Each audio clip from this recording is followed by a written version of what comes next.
I think we're live. I think we're here. If someone can hear me, please give me a sign.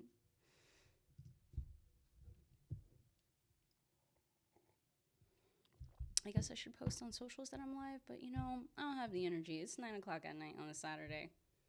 Let's see here. Okay. It looks like it's working. Awesome. Awesome, awesome. All right, cool. Now that I'm here, I guess I should start with introductions, right? I don't know. I'll give it a minute. Let some people trickle in. Hey, Riazat, how are you? Thanks for joining the stream. I'm really excited for this one since Valentine's Day is next week. And, there's just always so much great romance. There's a lot of great suggestions that people gave me. A lot of the suggestions I have not seen, but I'm going to run through them. I'd love to hear, you guys and what you have to say, especially if you let me know it was your favorite. But for now, we're just going to run through this. Hey, Nina, finding the live actually starts on time. That's crazy. I mean, I was almost a minute late because I was too busy playing with the audio a bit that I was like, oh shit, we're a minute to 9. Maybe I should start this live now, Anyway. Hey, Jiraiya, how are you? Thanks for joining the live, everyone. Some logistics. If you have never been here before, I'm Mel, the host of Any Mel. And if you haven't been here before, make sure you subscribe and like the stream before you continue to sit here and enjoy yourself. Hopefully we'll have a fun time today. Nina. Oh, God. They're on time sometimes, right? Sometimes they're on time. Anyway, but other stuff going on. How is everyone doing? I should check with y'all. How is everyone doing today? Happy Saturday. Happy pre-Valentine's Day weekend because it's next weekend. Thanks for joining on a Saturday. I feel like people have a lot going on Saturdays. So yeah, I appreciate it.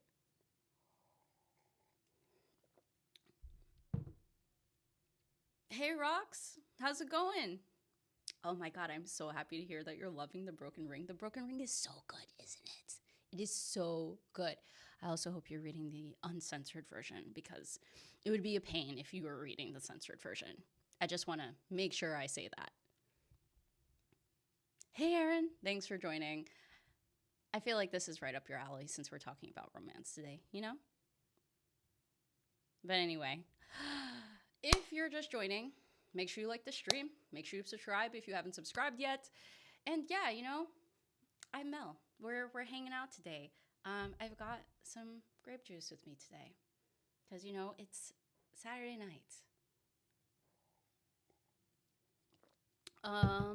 What is everyone watching these days? What is everyone watching these days? I am behind on so much. I am 2 episodes behind on Jujutsu Kaisen. I am... Oh, crap. See, this is what I was concerned about. One sec, guys. This happened last time. Isn't this crazy?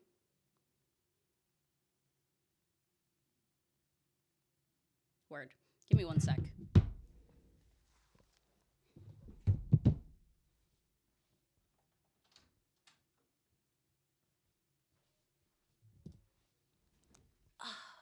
All right, cool. Hopefully that shouldn't be a problem. That was interesting. That was really interesting. Fragrant Flower manga is fire. I am not reading the manga, Marco Ariasat, but I am, and I did watch the anime. That is on this list. So we'll be going through that. Yeah, pre-Super Bowl day. I don't really watch football. I don't watch American football. I watch soccer. I don't watch American football. But I will be watching the halftime show because Bad Bunny is awesome. But aside from that, I won't be watching. So, someone let me know how the game goes. Hey, Chris, thanks for joining. Thanks for joining, everyone. I guess we could get this started. I feel like we're well into this. All right, so for everyone who's joining, I'm going to say this again for those of you who are already here. But hey, everyone, I'm Mel, the host of Any Mel. If you've not been here before, make sure you subscribe. Make sure you like the stream, all the logistics stuff. It really helps. And just so you know, I have a goal in hopes of reaching maybe in the first half of this year, maybe in this year overall. We're trying to get to 1,000 subs because if I get to 1,000 subs, I can finally let you guys know what my top 10 anime are. And if you haven't seen a bunch of my other videos that I've been posting for quite some time now, make sure you go back and watch some of those because that'll help contribute to all my hours. And if you want to pay Mel tax, then that will really help because I'm about halfway there. And then once we get there, we'll be able to do super chats and all that fun stuff, right? That would be amazing. So again, that's the goal. Let's try to get there. If you can help, I would really, really appreciate it. But yeah, so in anticipation for Valentine's Day, I thought that I'd do the weekend prior because it'll give you something to watch next week. Whether you have a Valentine, maybe you just want to like I don't know, immerse yourself in romance anime. Let's just say that. Immerse yourself in romance anime. You want to watch on your own or you want to watch with someone else. That's what this is here for. So we're here to talk about some of my faves. We're here to talk about some of your faves, some of the faves that you've posted on like one of the posts that I had on Threads. I posted the same post on Instagram and the same post on YouTube. So if you saw it or follow me properly on any one of those places, you've seen it and you probably responded if you had something that you wanted me to share. So that's what we're going to be going through today. It looks like I have about like 63 of them, which is like heavy. So we're going to see what we can get through. Like I said earlier, some of them I've never seen before. So if you guys have input, please input because, yeah, that would make it engaging.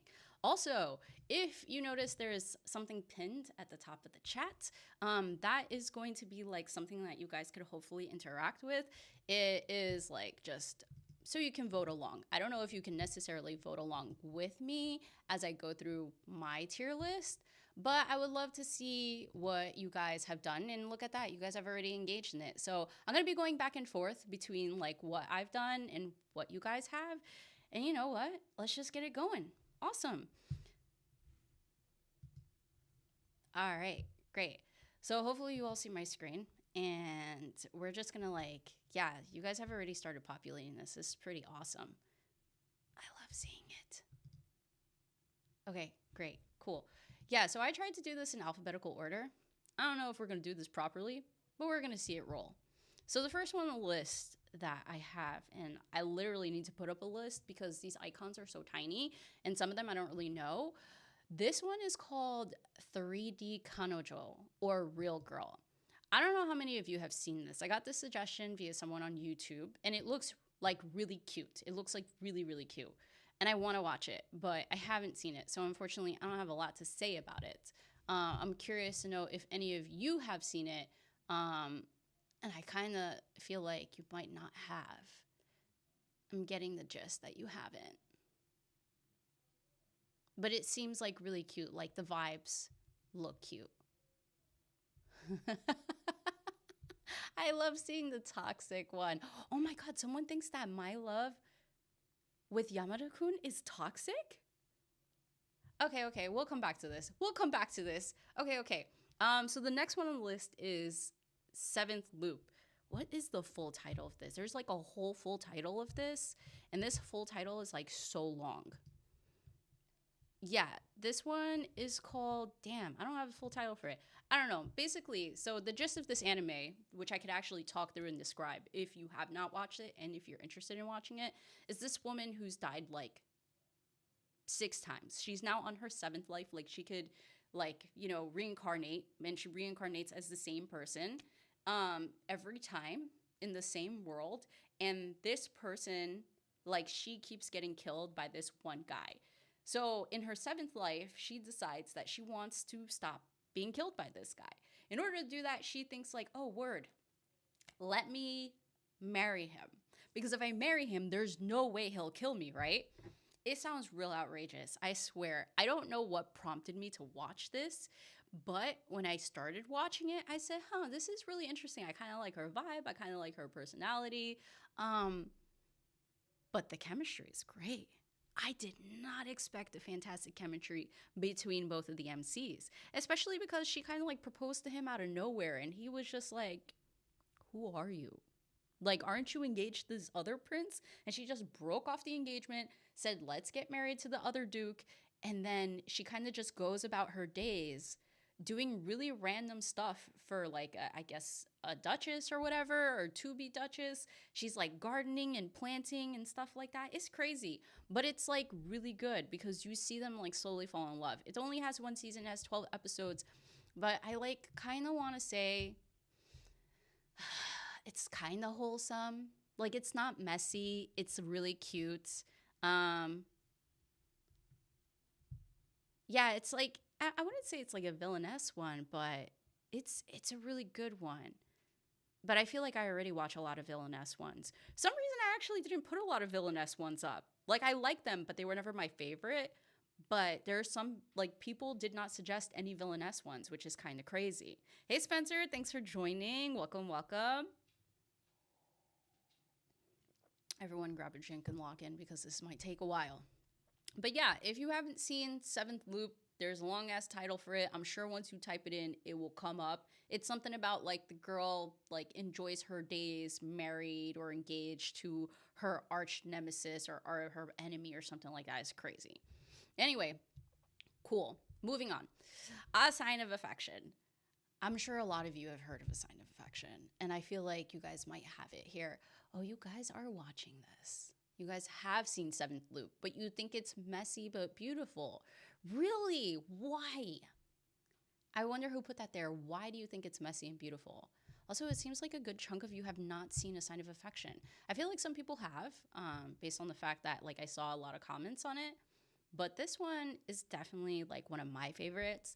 I'm happy somebody else suggested it, but like I'm just gonna plug this in romance royalty. Like it's beautiful and messy, sorta, but I feel like actually, does it belong better under messy and beautiful? Because there's like a lot of emotional stuff going on with this. So, for those of you who don't know what a sign of affection is, a sign of affection follows around Yuki, who's hard hearing slash deaf. And she like, is in college. So one thing is that this really has going for it is that they're adults. I love that because the college or the high school romances are really hard for me to like do. You know what I mean? Especially at my age. So, like, a sign of affection, she comes across this guy named Itsuomi, and Itsuomi is like a world traveler, very curious guy. He loves to learn all these things. And, in meeting Yuki on a train, finds her really fascinating, kind of wants to get to know her, and discovers that they go to the same college. So, it's like a really interesting progression because as he's trying to get to know her, they kind of like start to like fall in love. But I would say like it's a little bit messy because you see like Yuki's heartcomings, being someone who's hard of hearing. um it's like, how do I say this? Like she has this childhood friend who also likes her, but like she has like some difficulties with him. He's like, what's the word here? A tsundere. He's kind of like a tsundere. Rocks, is that better? Can you hear me better now? Let me know. But yeah, so it's kind of like cute, but it's a little bit messy because you have that second male lead dynamic. And there's like very small drama, not very serious drama, but it's cute. I want to say it's beautiful overall. I want to say it belongs in romance royalty, but just due to that small nuance and some of like her difficulties, I'm gonna plug it under messy but beautiful. But I don't know. You guys seem to think that it belongs. Well, I mean, it belongs mostly and haven't seen it yet because it seems like most of you haven't. That breaks my heart. So I hope that, this entices you. Also, the animation's really cute. And if you're like really into like, how do I say this? Media that represents, what's it called? Like people from different like backgrounds and stuff like that. I think that A Sign of Affection does a really good job in representing like hard of hearing people. Okay, I'm seeing some of y'all say that it's kind of quiet. Better? Let me know if that's better.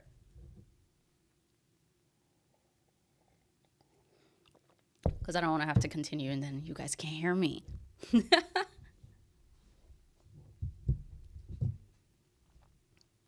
Then I hope I'm not too loud then.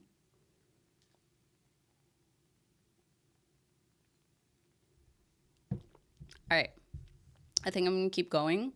Hopefully one of you will give a... Awesome. Thank you. Thank you. Thanks for letting me know. I feel like usually I'm louder on these lives, but for some reason today I'm feeling a little bit more relaxed. I don't know what it is. Anyway, all right, Anohana. I believe this one is called. What is this one called? This one is called The Flower We Saw That Day. Okay, I have to admit that I haven't seen this, but I'm going to tell you why I haven't seen it. I haven't seen it because I don't want to. I don't want to because I heard it's really sad.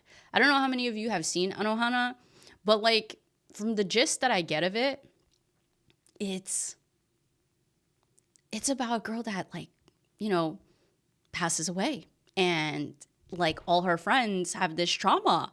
And I'm just like, I don't know if I really want to watch that. As much as I love a good, sad tearjerker anime, I don't love one that like comes with baggage like that. You know what I mean? Ryasat, I would love to hear your spiel on Anohana because like that what's preventing me from watching it is that I heard it's sad. And I heard it's really, really sad. And I heard that it's going to make me cry my eyes out. And to be honest, I don't love that. I don't love the idea of crying my eyes out. It sounds horrible for a romance. Nina, it's sad, but you'll live. Okay, fine. Fine.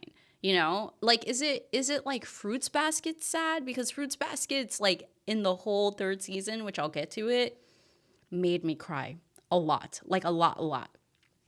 Spencer, man, I have yet to watch many of not like any romances. I'm still not far into Fruits Baskets. Oh, okay. If that even counts, no, Fruits Baskets totally counts as a romance. Like that's pinnacle romance. Rox says 2 words, straight tears. All right. I mean, I feel like I just need to pick a time where I don't mind crying. Cry more than your Lion April. Cry more than the other Fruits Basket. See, that's Chris. That's what I'm asking. Is it more than that? Because if it's more than Fruits Baskets, and if it's more than your Lion April, then I'm just gonna have to be like, I don't know. But anyway, that's why I haven't watched it. Blue Box. I don't know if anyone considers Blue Box a romance. I'm considering it a romance. It's like sports romance. I have another sports romance that's literally next on this list, and that is Chihayafuru, but we'll come back to that. Blue Box is definitely so cute and wholesome.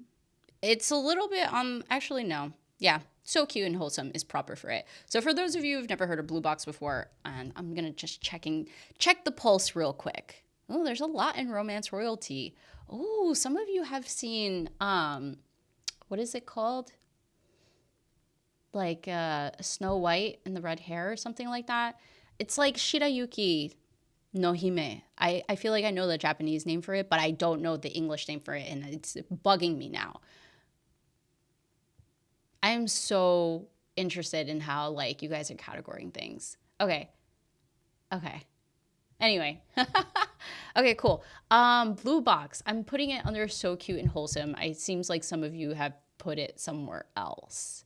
It seems like you guys have put it under. Where is it? Why am I not seeing it? I feel like I just saw it. Yeah.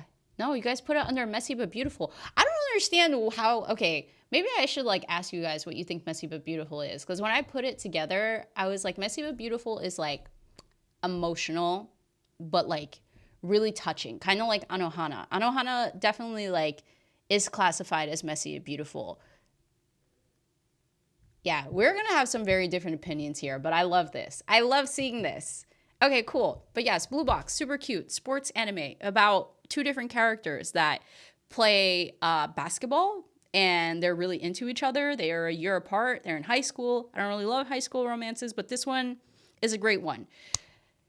It's a little bit of a slow burn too, so I kind of want to put it under Just Kiss already because they have feelings for each other. But I will say that the second female lead, I have never rooted for a second lead so hard before in my life since this. But you have to watch it if you haven't seen it.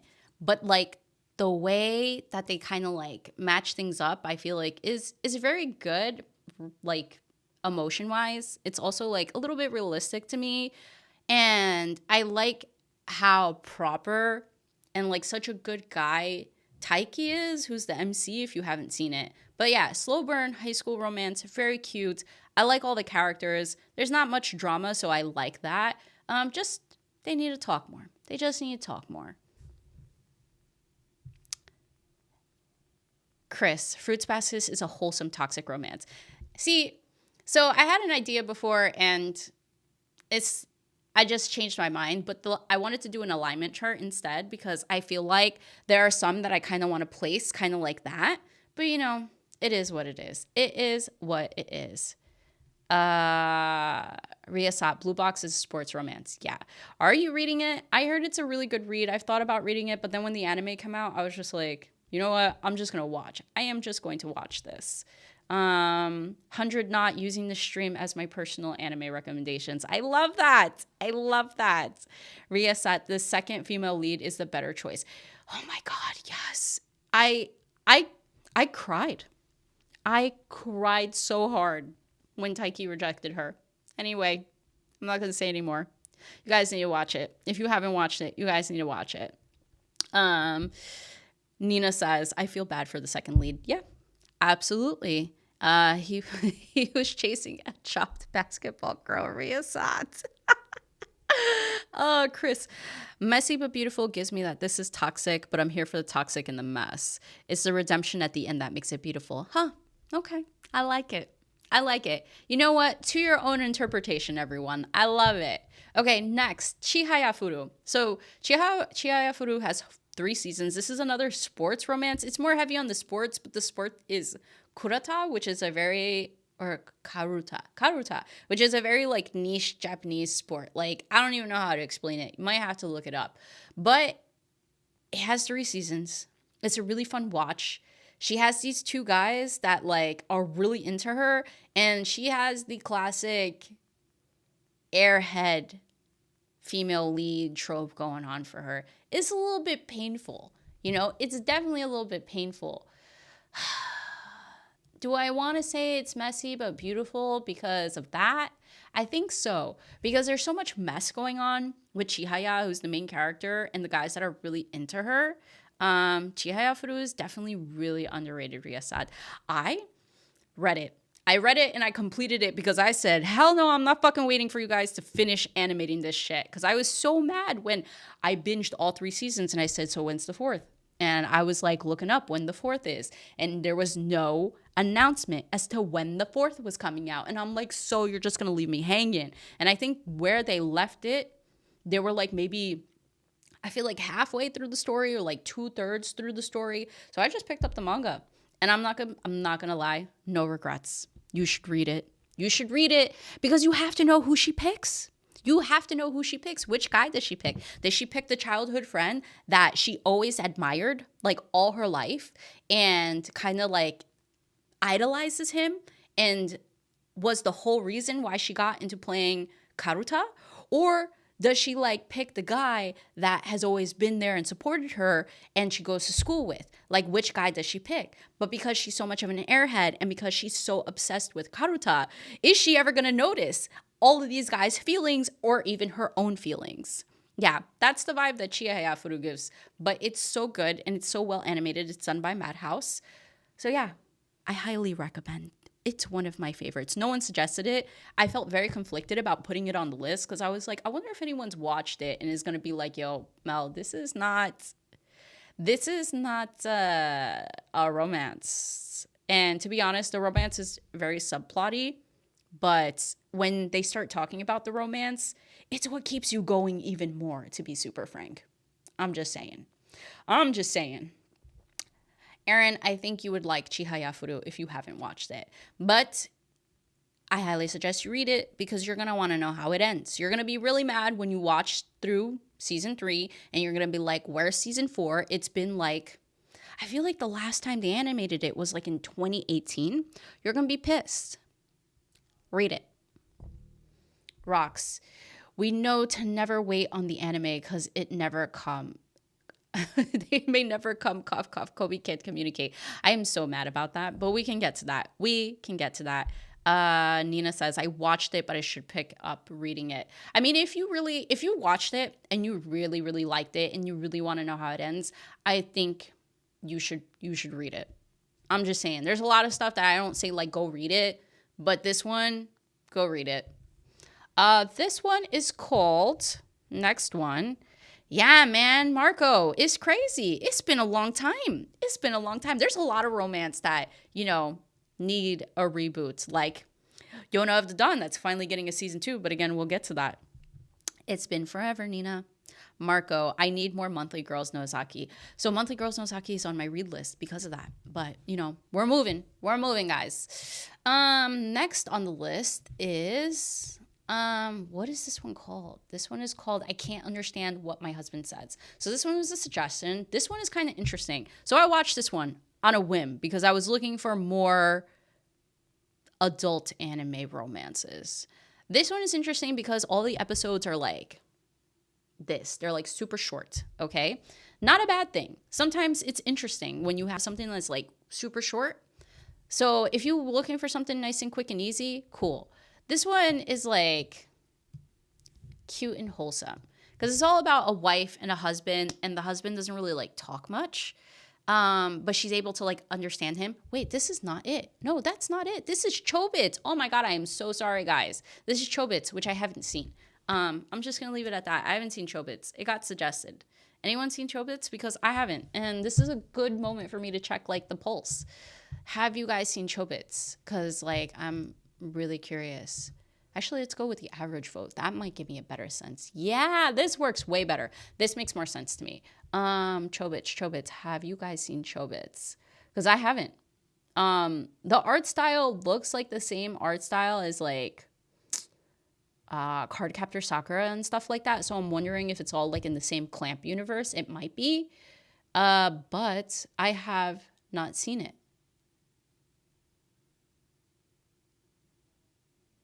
Yeah, I don't think you guys have seen it either. Dope. Okay, it's not just me. It's not just me, guys. It's not just me. Okay, cool. You know what? Then we can move on. I'm so sorry I have nothing to say on that. Someone really kindly was like, I love Chobits. And I'm just like, what's Chobits? Anyway. She said, is that the guy with the horse mask, Nina? I don't know. Like, I don't remember. I really don't remember. I think you're talking about I Can't Understand My Husband. We'll get to that. I don't remember, though. It's like a cute, nerdy guy, and he really loves his wife, and he just doesn't talk much.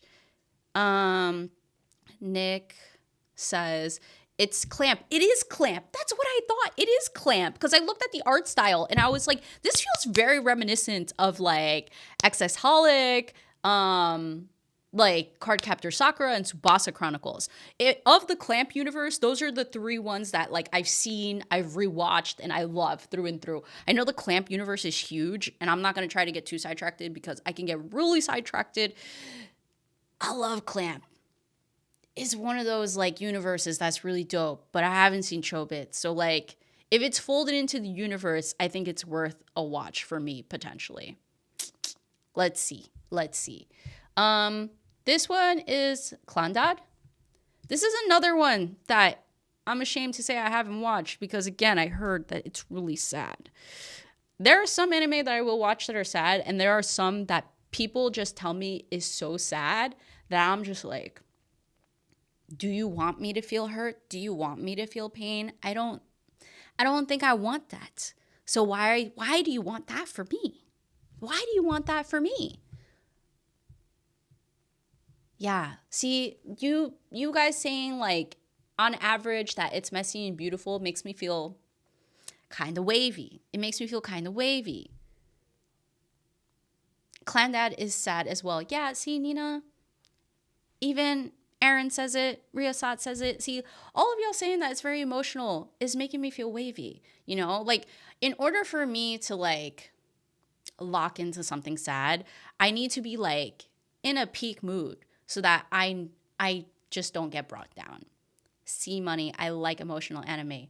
Well, Clandad, emotional. What else is emotional that we've already gone through? Anohana, emotional. Stuff that I just can't touch because I don't want to be sad. But one day I will feel in the mood to be sad and we'll be sad. We'll be sad together. Yeah? That sounds great, guys. Uh, but I like sad anime. I like to cry. Nina, why? Is it like a sense of relief? Is that what it is? Because like sometimes it just helps. You know what I mean? Sometimes it just helps. But that's just wild. Rocks. If I'm suffering, so are y'all. I don't. I mean, I guess so. If we're gonna suffer, we can all suffer together. Maybe we should all watch together. How's that sound? I'm willing to watch if I have somebody to watch with me because I don't want to be sad by myself. Chris, sad animes scare me. I don't want to fall into a hole. See, Chris, I'm with you. See, that's my mentality. I don't want that. So why do you want it for me? Anyway, that's why I haven't watched it. So I'm gonna move on. But I heard it's really sad. I was bawling my eyes out for Clanad. Clanad. There, let me pronounce it better. Clanad. Riasat says, wow. See, you know, don't make me do it. Don't make me do it. Okay. Don. This one got thrown in and they were like, dude, does it classify as romance? And I said, I'll allow it. I will allow it because you know what? Don is everything. It's action, it's romance, it's comedy, it's sci-fi. So why not, right? Why not? And to be honest, at this point, aside from finding Okarun's balls, it's will they, won't they get together Momo and Okarun? Like, what's the vibes? And then you got Ira on the side trying to disrupt the whole vibe. So, you know, this, I mean, I don't even know where to put this because I'm going to put this in Just Kiss already because we've gotten to the point now. We've gotten to the point. We've seen them lock hands a little bit. For those who've read the manga, you know we've gone far enough. Can we just see them, like, together already? I'm sad. Tatsu Sensei, like, you're keeping us from seeing our beloved main characters just get together. So, like, let's get them together, okay? C Money says, I love to have that connection that has a reflection on real life. Also, anime is always better when you have someone to watch it with. I agree. I agree with you on that. That's why I enjoy One Piece so much because that's something that I got into with my husband. That's not romance, but you know, you get what I mean. Like when you have something to watch with somebody, it's just like, you know, so much better. And I think that's also why I started my channel is so that I can talk about the stuff that I'm watching and we could like engage about it, right? I mean, that makes it so much better. Nick says it's more of a romance than Anohana, that's for sure. So Anohana is not really a romance. It sounds like just straight trauma and drama.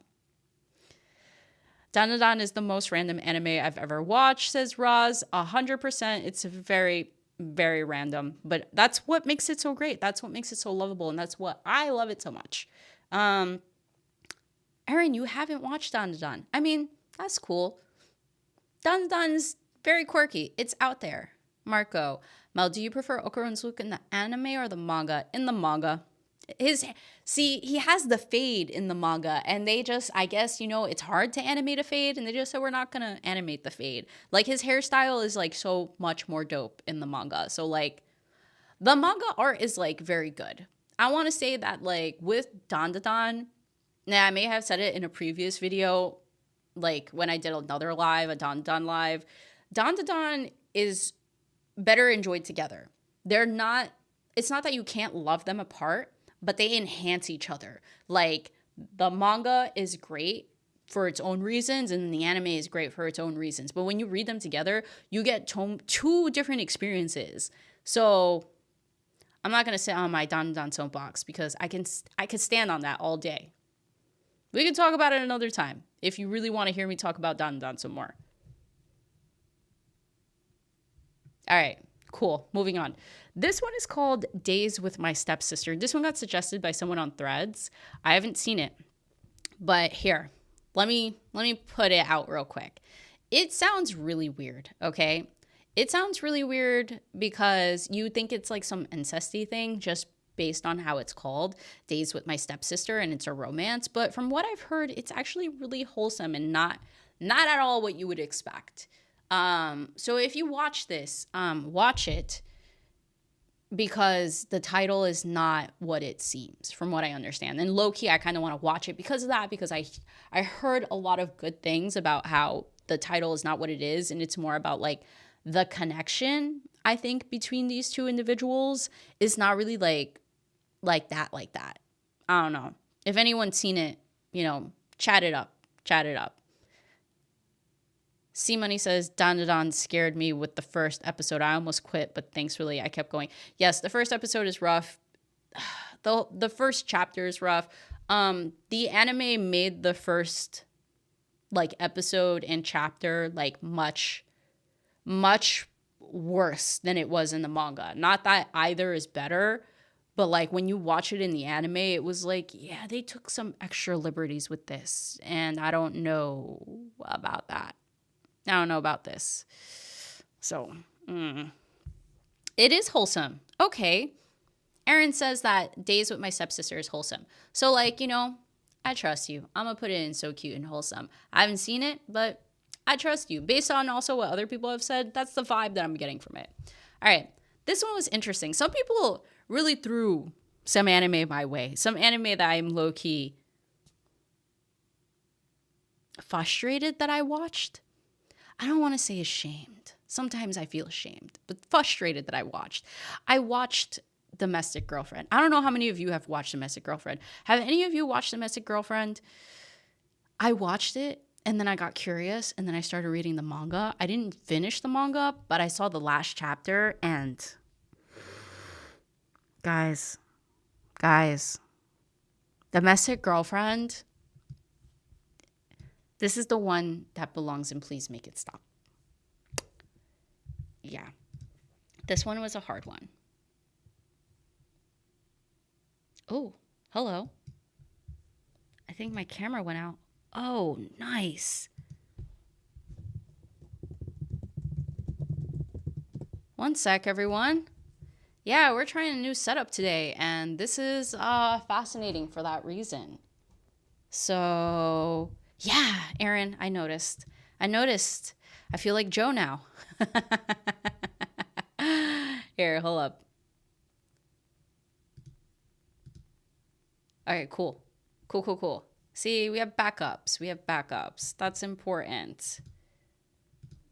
All right, cool. Let's move some things around. Yeah. Okay. Awesome.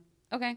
We're working again. We're working slightly. Not what I wanted, but, it is what it is. It is what it is, everyone. We're just going to have to work through it, right? That's how everything works. Give me one sec.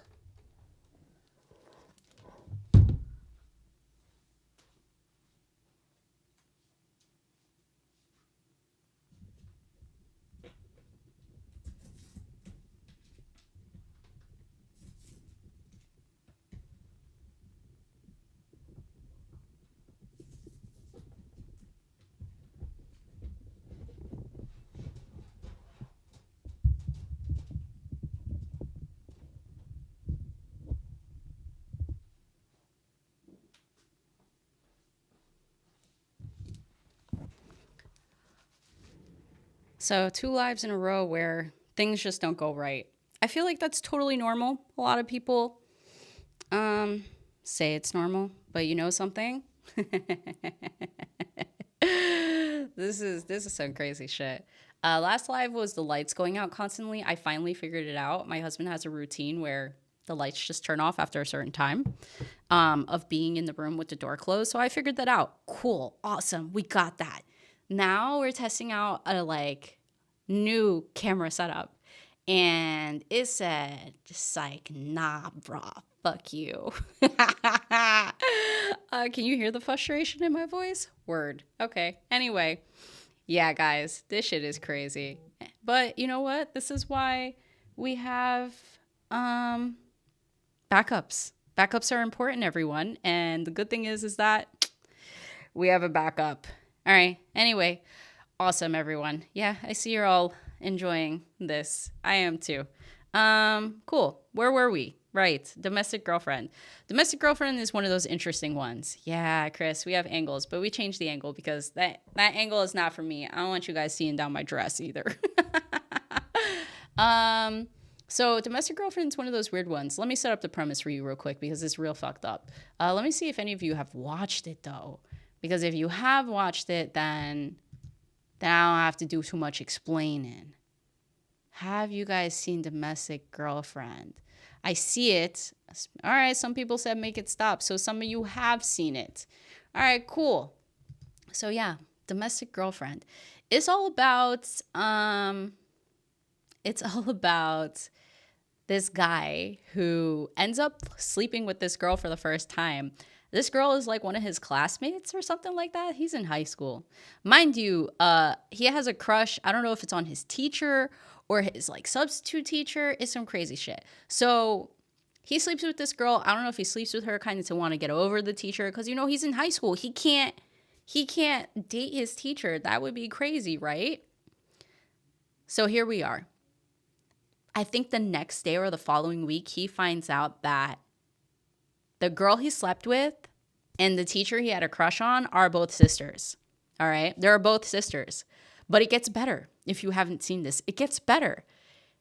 They both are about to become his stepsisters because their mom and his dad are about to get married.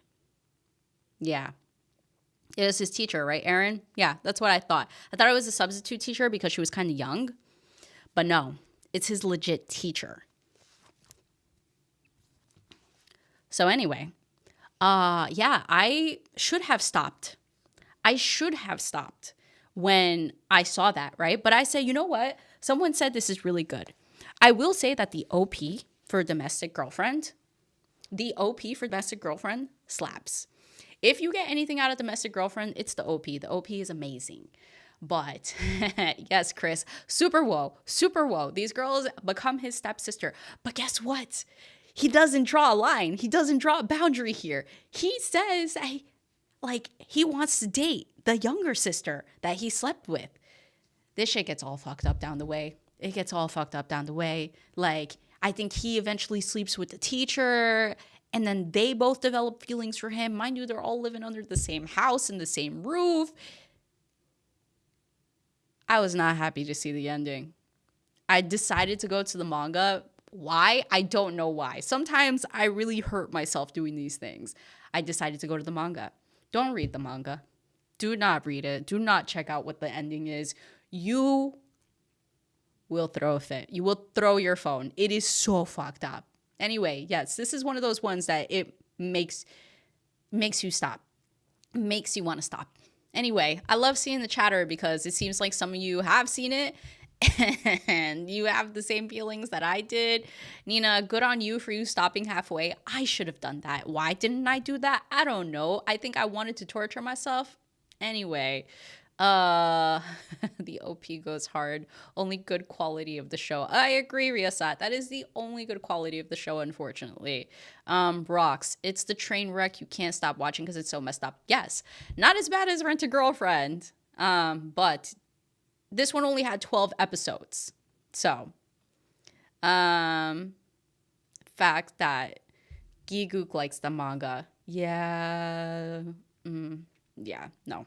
That's not for me. Some people really like this for, like, I guess its complexity of, like, feelings and emotions and difficult relationship dynamics. Let's put it that way. Difficult relationship dynamics is the best way I can explain this. No, it's just not for me. Mel got Dami reversied for Domestic Girlfriend watch through and read through 100%. I think I was at a dark point in my life. It was definitely like more than 5 years ago. Yeah, we're not going to talk about that too much. This one I have not seen. I will explain why I have not seen it. I'm sure some other people have seen it. And this one is called, I believe it's called Do Not Toy with Miss Nagatoro. It just seems like one of those tropes where the girl kind of bullies the guy that she likes and she's really excessive about it. And he sometimes thinks it's kind of cute. Or, like, is just real tortured by it, but still likes her. I don't like that trope. I do not like that trope. And this is the vibes that this is giving me. And that's the reason why I have not, watched it. I heard it's cute, but this doesn't seem like it's for me. I'm curious how you all feel, because I feel like maybe you've seen it because it gets a lot of publicity, you know?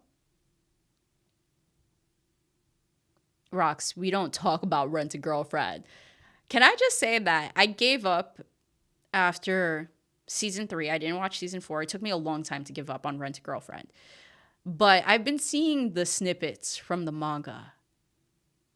The creator needs help. Just a little bit of help. Yeah? And I feel like people who are still locked in are low-key masochists and kind of just want to see what happens. You know what I mean?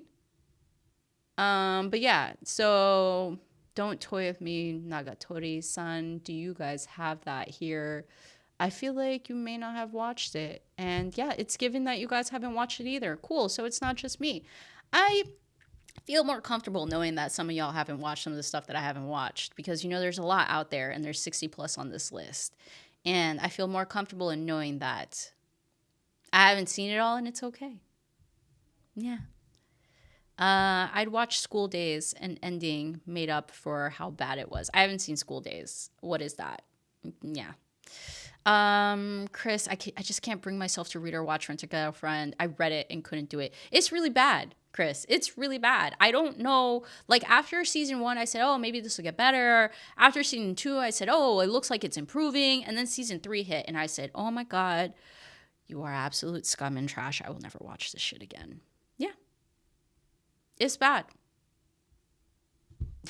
Riasat says, good on you. I'm still reading it. Are you okay, Riasat? Do we have to do like a health wellness check for you? Because yeah, there's like 400 plus chapters, no progress. And from what I understand, like it even becomes like negative progress. Like the progress goes backwards. Like how does that work? How does that work? Aaron says, yeah, Mel, the creator for Rent a Girlfriend needs help. 100%. 100%. Marco, the MC of this show has more guts than Takemichi and Kazuya from Rent a Girlfriend. All right, good to know. Good to know.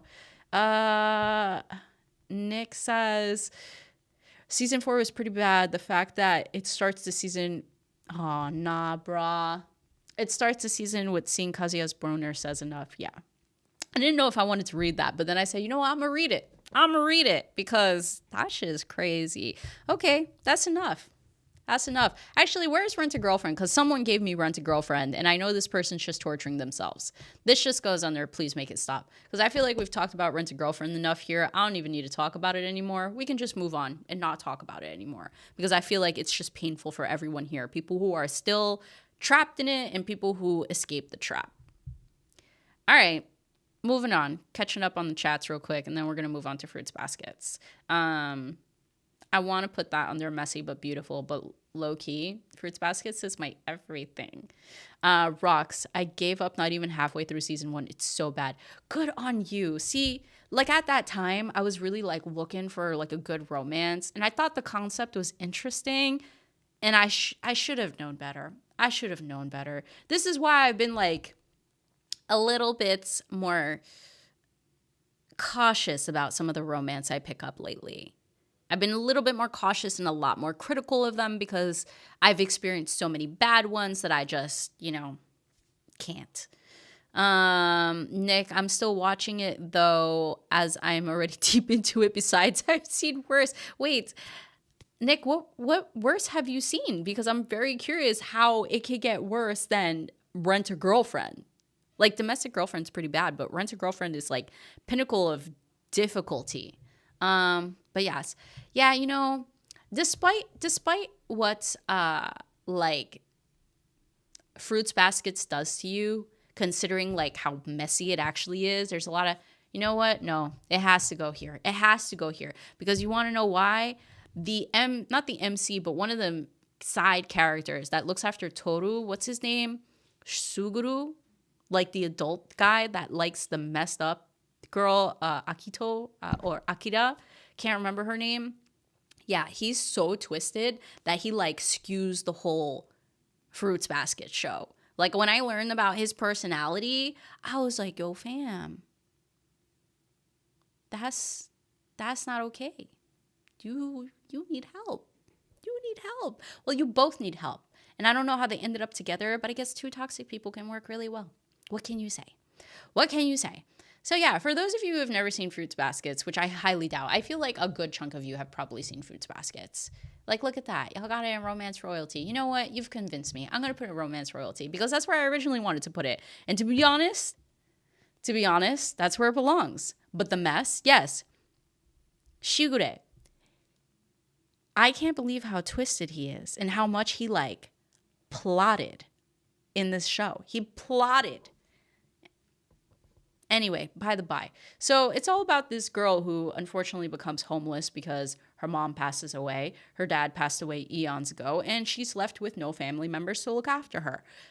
She's like sleeping in the woods and stuff like that. And I think like someone discovers her. I don't know if it's Yuki or Shigure discovers her. So she ended up moving into their house. Now, here's the interesting thing about this.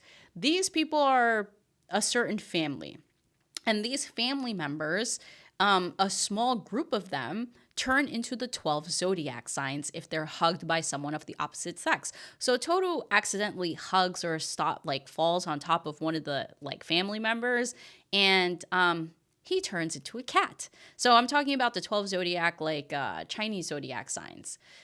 Anyway, this is all about, I think, the story of like how there's that 13th zodiac sign, the cat. I don't know if any of you have heard the story. And she like is trying to help break the family curse. She moves into this house. She's trying to help all these people through their trauma. And in helping them through their trauma, she's trying to help break this curse and how these people can turn into like these zodiac animals. But basically, what is his name? Yes, Soma. Soma, the Soma family, right? And it's been so long since I've watched this, even though they did a reboot because it originally came out in 1999. And then they never finished it because the mangaka didn't like the direction the original was going in. And then they rebooted it literally like 20 years later, starting in 2019, completed it in 3 seasons, plus a movie, which was the prequel. And they did a fantastic job with it. Totally honored the manga, but I feel like it's been so long and there's been so many tears and emotions involved in watching Fruits Baskets. All I know is that what is Homeboy's name with the orange hair? I feel like it starts with a K. Is it Kyo? Anyway, he's the cat in the whole Zodiac like family, so everyone shuns him. And so like Toru feels super bad for him and is trying to like get them to break the family curse and everything like that because she sees how it impacts him. And it also impacts him in a physical way that I won't go into details of. If you haven't seen it, which I see Monkey D. Jiraiya hasn't seen it, I highly, highly, highly, highly recommend it because it's just going to leave you like very emotional. It's got like the romance, it's got the drama, it's got the tears. Thank you, everyone. I can always count on you to remind me what the names are because like I'd be forgetting sometimes. It's really good. And I want to say like the wrap up of the show, they wrapped it up so beautifully. I will say justice for Momiji because I hated seeing his glow up and how beautiful he became, and he just did not get what he wanted. Anyway. Yeah, Riyasat. You know what they say. Birds of a feather flock together, and I guess that's why Akito and Shigure ended up together because they are quite possibly the most toxic couple that I've seen in a romance show that I really love and that has a lot going for it. Moving on. This one was another recommended one from someone else.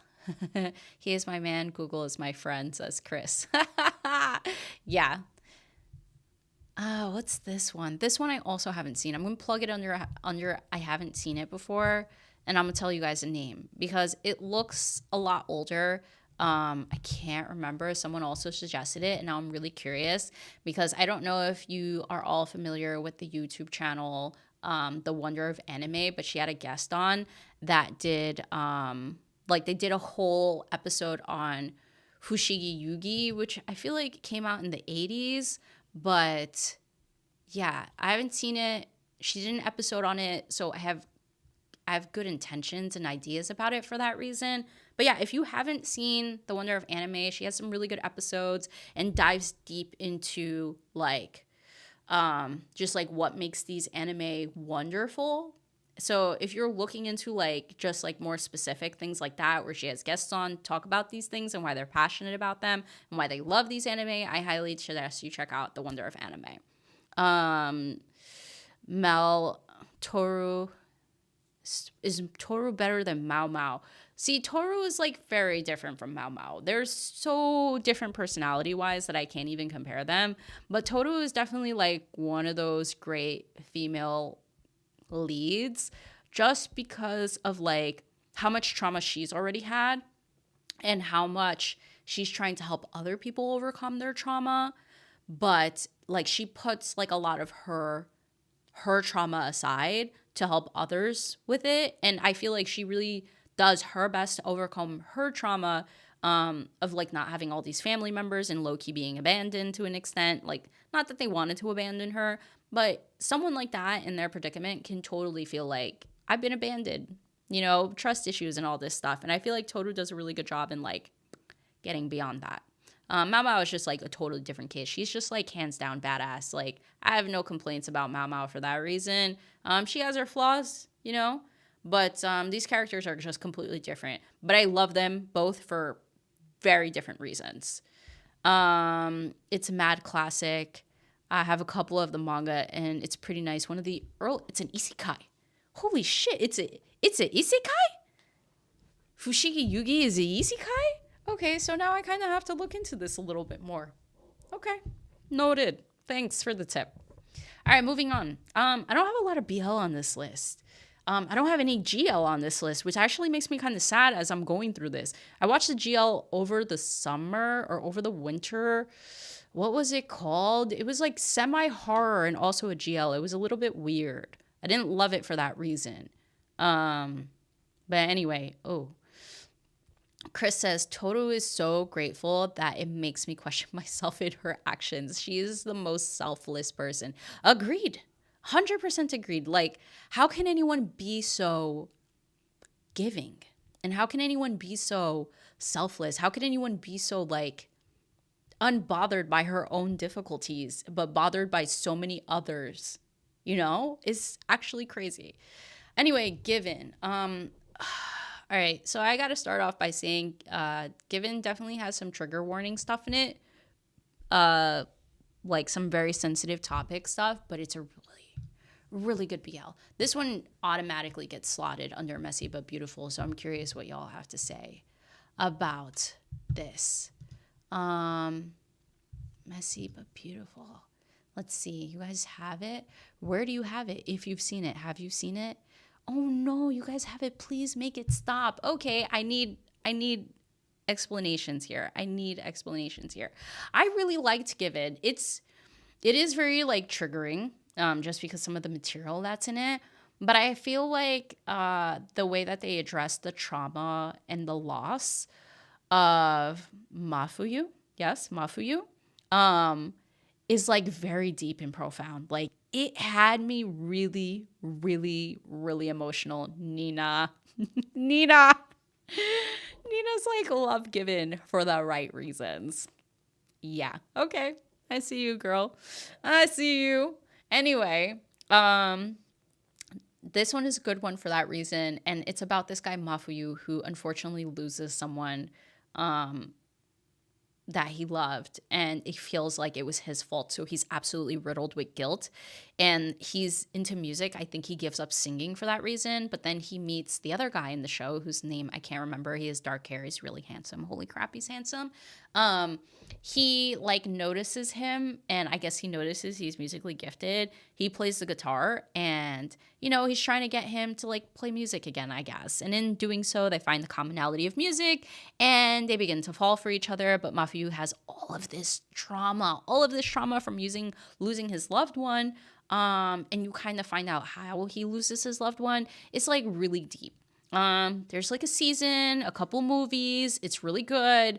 I highly recommend. It's real messy. Like, it's very messy. It's not like soft messy. It's very messy, but it's really good. So I highly recommend. It's not an entry level BL, but it's a good one.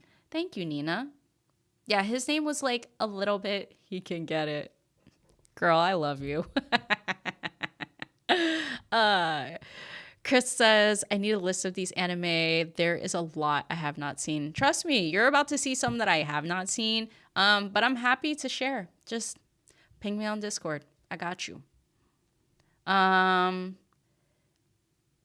says, I'm surprised Banana Fish isn't here. It was not recommended to me, and I have not seen it. Oh, Yoshida and Kaiji. Yes, I actually really love them. I really love them. They were in the movie, right? Because they weren't like the main focus of season one. Then they came out with movies, and like they were a focal point, I think, of like the first movie that they came out, which I really, really enjoyed. I low-key think I enjoyed the movie more than season one. Yeah, just gonna say that. But yes, this is a yaoi series. This is a BL. BL stands for boy love and GL stands for girl love. I don't have any GL on here, which kind of makes me sad. But we're moving forward. Roz says, Nina, it's never for the right reasons with you. Don't say that. Don't say that. All right, next one is Golden Time. Golden Time, I feel like I watched on a random whim. I'm curious if any of you have watched Golden Time.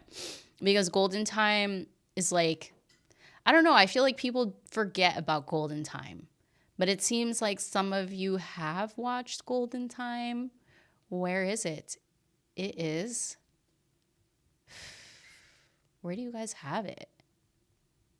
I want to say that it's probably sitting in So Wholesome and Cute because there's a lot here. Yes, it is. It is here.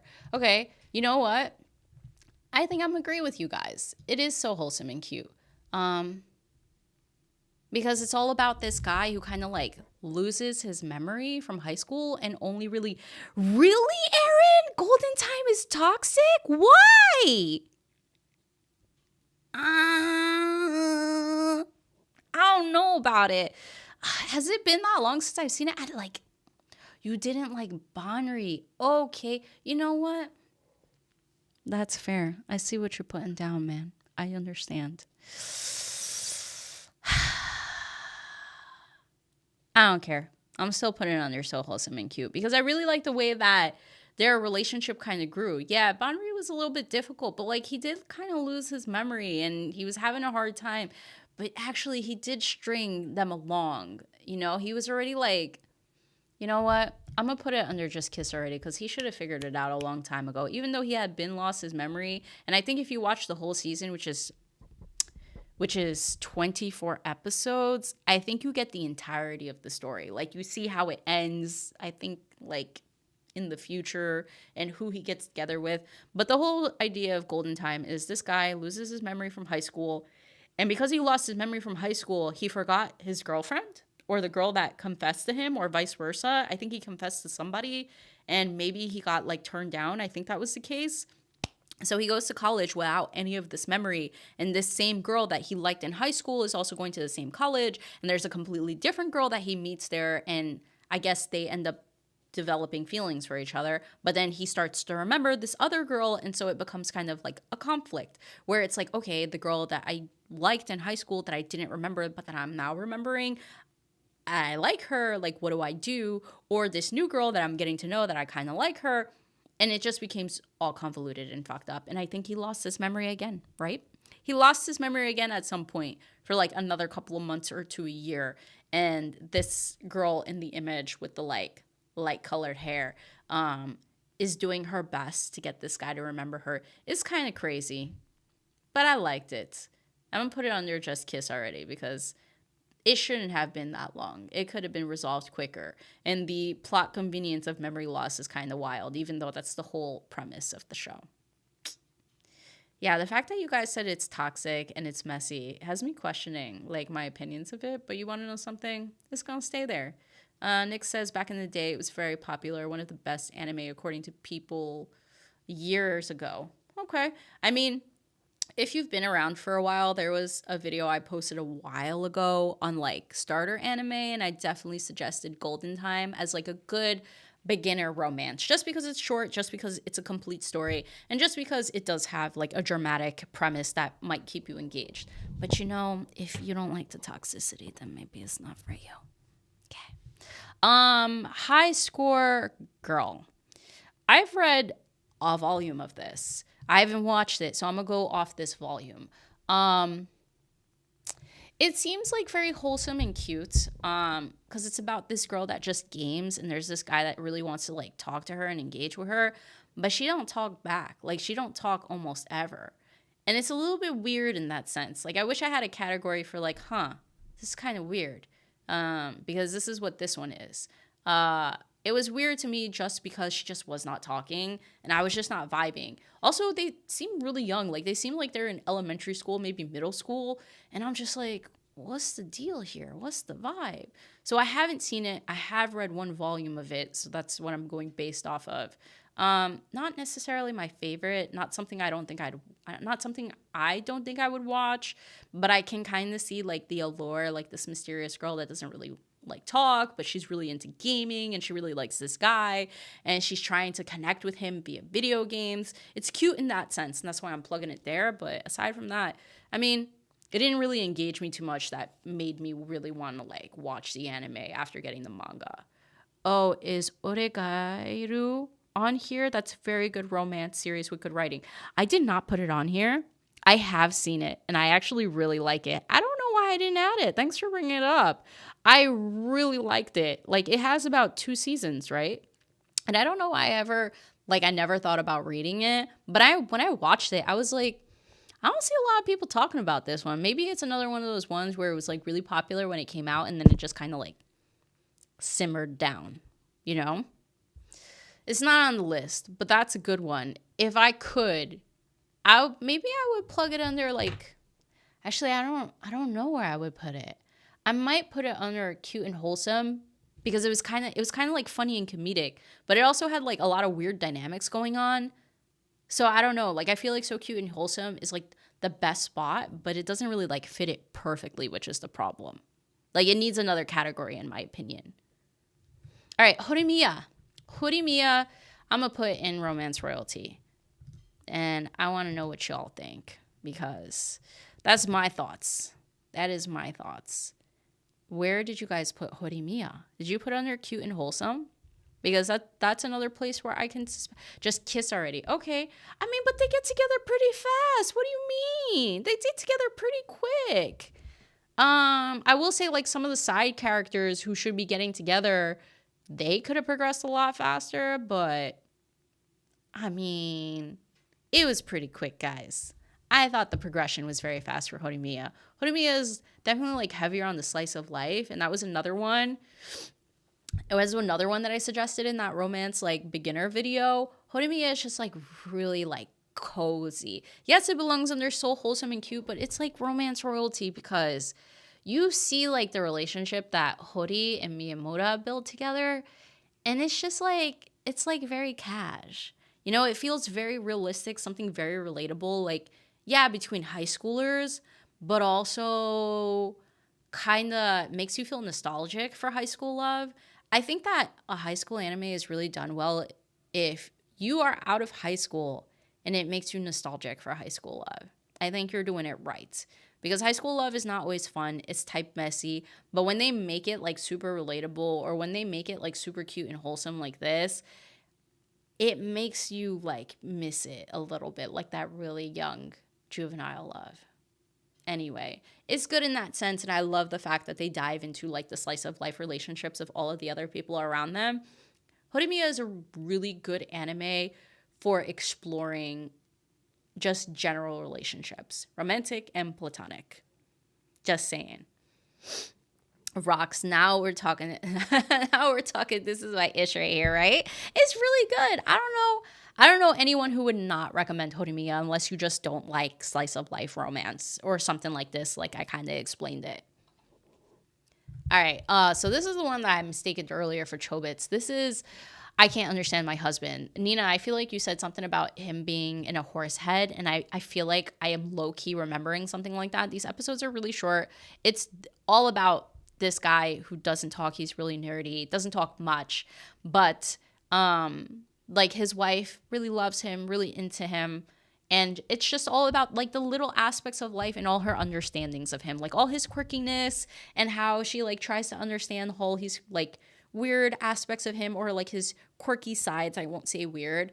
And just like how she goes about it. So it's like, it's cute in that sense. It's wholesome. It's really short if you're looking for something in bite size, because I don't think the episodes are longer than 15 minutes, which is a nice, fun genre. There's like a ton of anime out there. Not a ton. There's like a handful of anime that I've seen where episodes will range from like 5 minutes to like 15 minutes. And it's super dope because you get to watch more in less time. And with as little time as we all have and as much anime as we want to watch, this is kind of like a hidden gem in some sense due to like what it explores, what it does, and just how bite-sized it is. Anyway, uh Rox says this is my number one right here. Peak. I'm assuming you mean Horimiya. Nick says I've only seen the OVAs and it's okay. I still need to see the proper series. I just hope the hype people have for it isn't overblown. Um, you know, I'm gonna be real with you. I do think that like Horimiya may get like a little too much promotion compared to what it offers. Like it's a really casual watch. Like it's very good. It's a really casual watch and it does what it does well. But like I like lower your expectations just a little bit because like the heaviness of the romance is not there. It's like a lighter aspect of the romance and it's more about exploring how they do boyfriend girlfriend stuff, like how they relationship, not really the drama of being in love and stuff like that, which is heavy and prominent in a lot of romance anime. I'm just going to say that. All right, cool. Nina says it was such an interesting anime from what I remembered, right? So interesting, very unique. So yeah, I can't understand my husband. It's a different one. I'm really happy someone suggested it because I wasn't gonna put it on here even though I've seen it. But I'm happy someone suggested it because I'm happy to talk about something that's not widely seen. All right. This one automatically goes in romance royalty. If you know anything about me, you know that I love a good comedy. And anything that does comedy and romance together is automatically gonna be a fave. So I guess I'll explain Kaguya-sama. So Kaguya-sama Love is War is about two high schoolers who are like nemesis, like academic nemesis, but they really like each other. And it starts off with them like in absolute denial of it. And they want the other to confess to them to kind of have like leverage over them. But as the seasons progress and as time progresses, and as we are about to get the very last iteration of Kaguya-sama, which is going to be an original, you know, I don't really like the way that they're ending Kaguya-sama because they like totally shafted my dude Ishigami. He's like one of my favorite characters in Kaguya-sama. Honestly, they're all fantastic. The whole crew is great, but he's one of my favorite characters progression-wise in Kaguya-sama. And they kind of just shafted him. They say, your whole backstory, bro, we don't care. And he has like, not backstory, but he has one of the greatest like character developments in all of Kaguya-sama. You know what I'm saying? It is so good. And they just said, nah, we're not going to do it. Instead, we're going to end Kaguya-sama with an absolute original movie. And I said, yeah, I don't know about that one. Like, I'm excited about it being an original because I've read the manga. And I can't say that I loved the ending. I did love seeing them all grown up and who they all ended up with each other. That was dope. But I can't say that I loved, like, the immediate ending as to how, like, Miyuki and Kaguya like overcame Kaguya's like family difficulties, because if you've seen it, they eventually get up together. You know, they get together and they're with each other, but like the biggest obstacle is Kaguya's family because Miyuki is poor.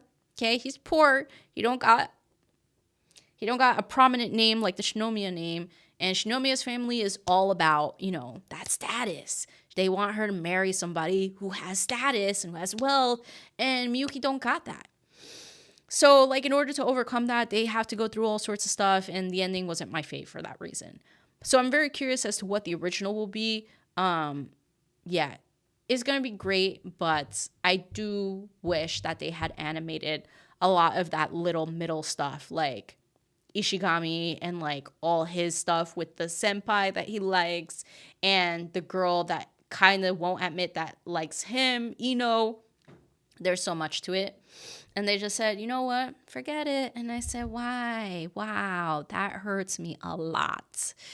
Yeah, Aaron, Kaguya-sama is my shit too. It is absolutely my favorite. Chris, yes, yes, yes. Kaguya-sama is top tier high school tug of war, 100%. Riyasat, we love Kaguya-sama. Ishigami's goat. Ishigami's absolutely goat. His voice actor, like the Japanese voice actor, I heard the dubbed is really good. I've heard aspects of the dubbed and it is really good. I just love to hear it subbed, just because some of the voice actors that do like the Japanese voice acting is like some of my faves.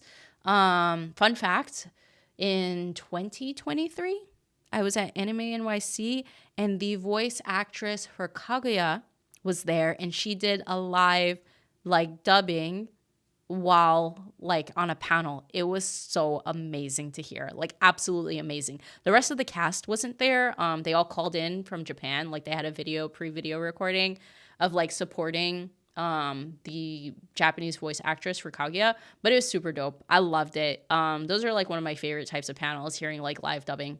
Anyway, moving on. But yeah, Ishigami is my faves.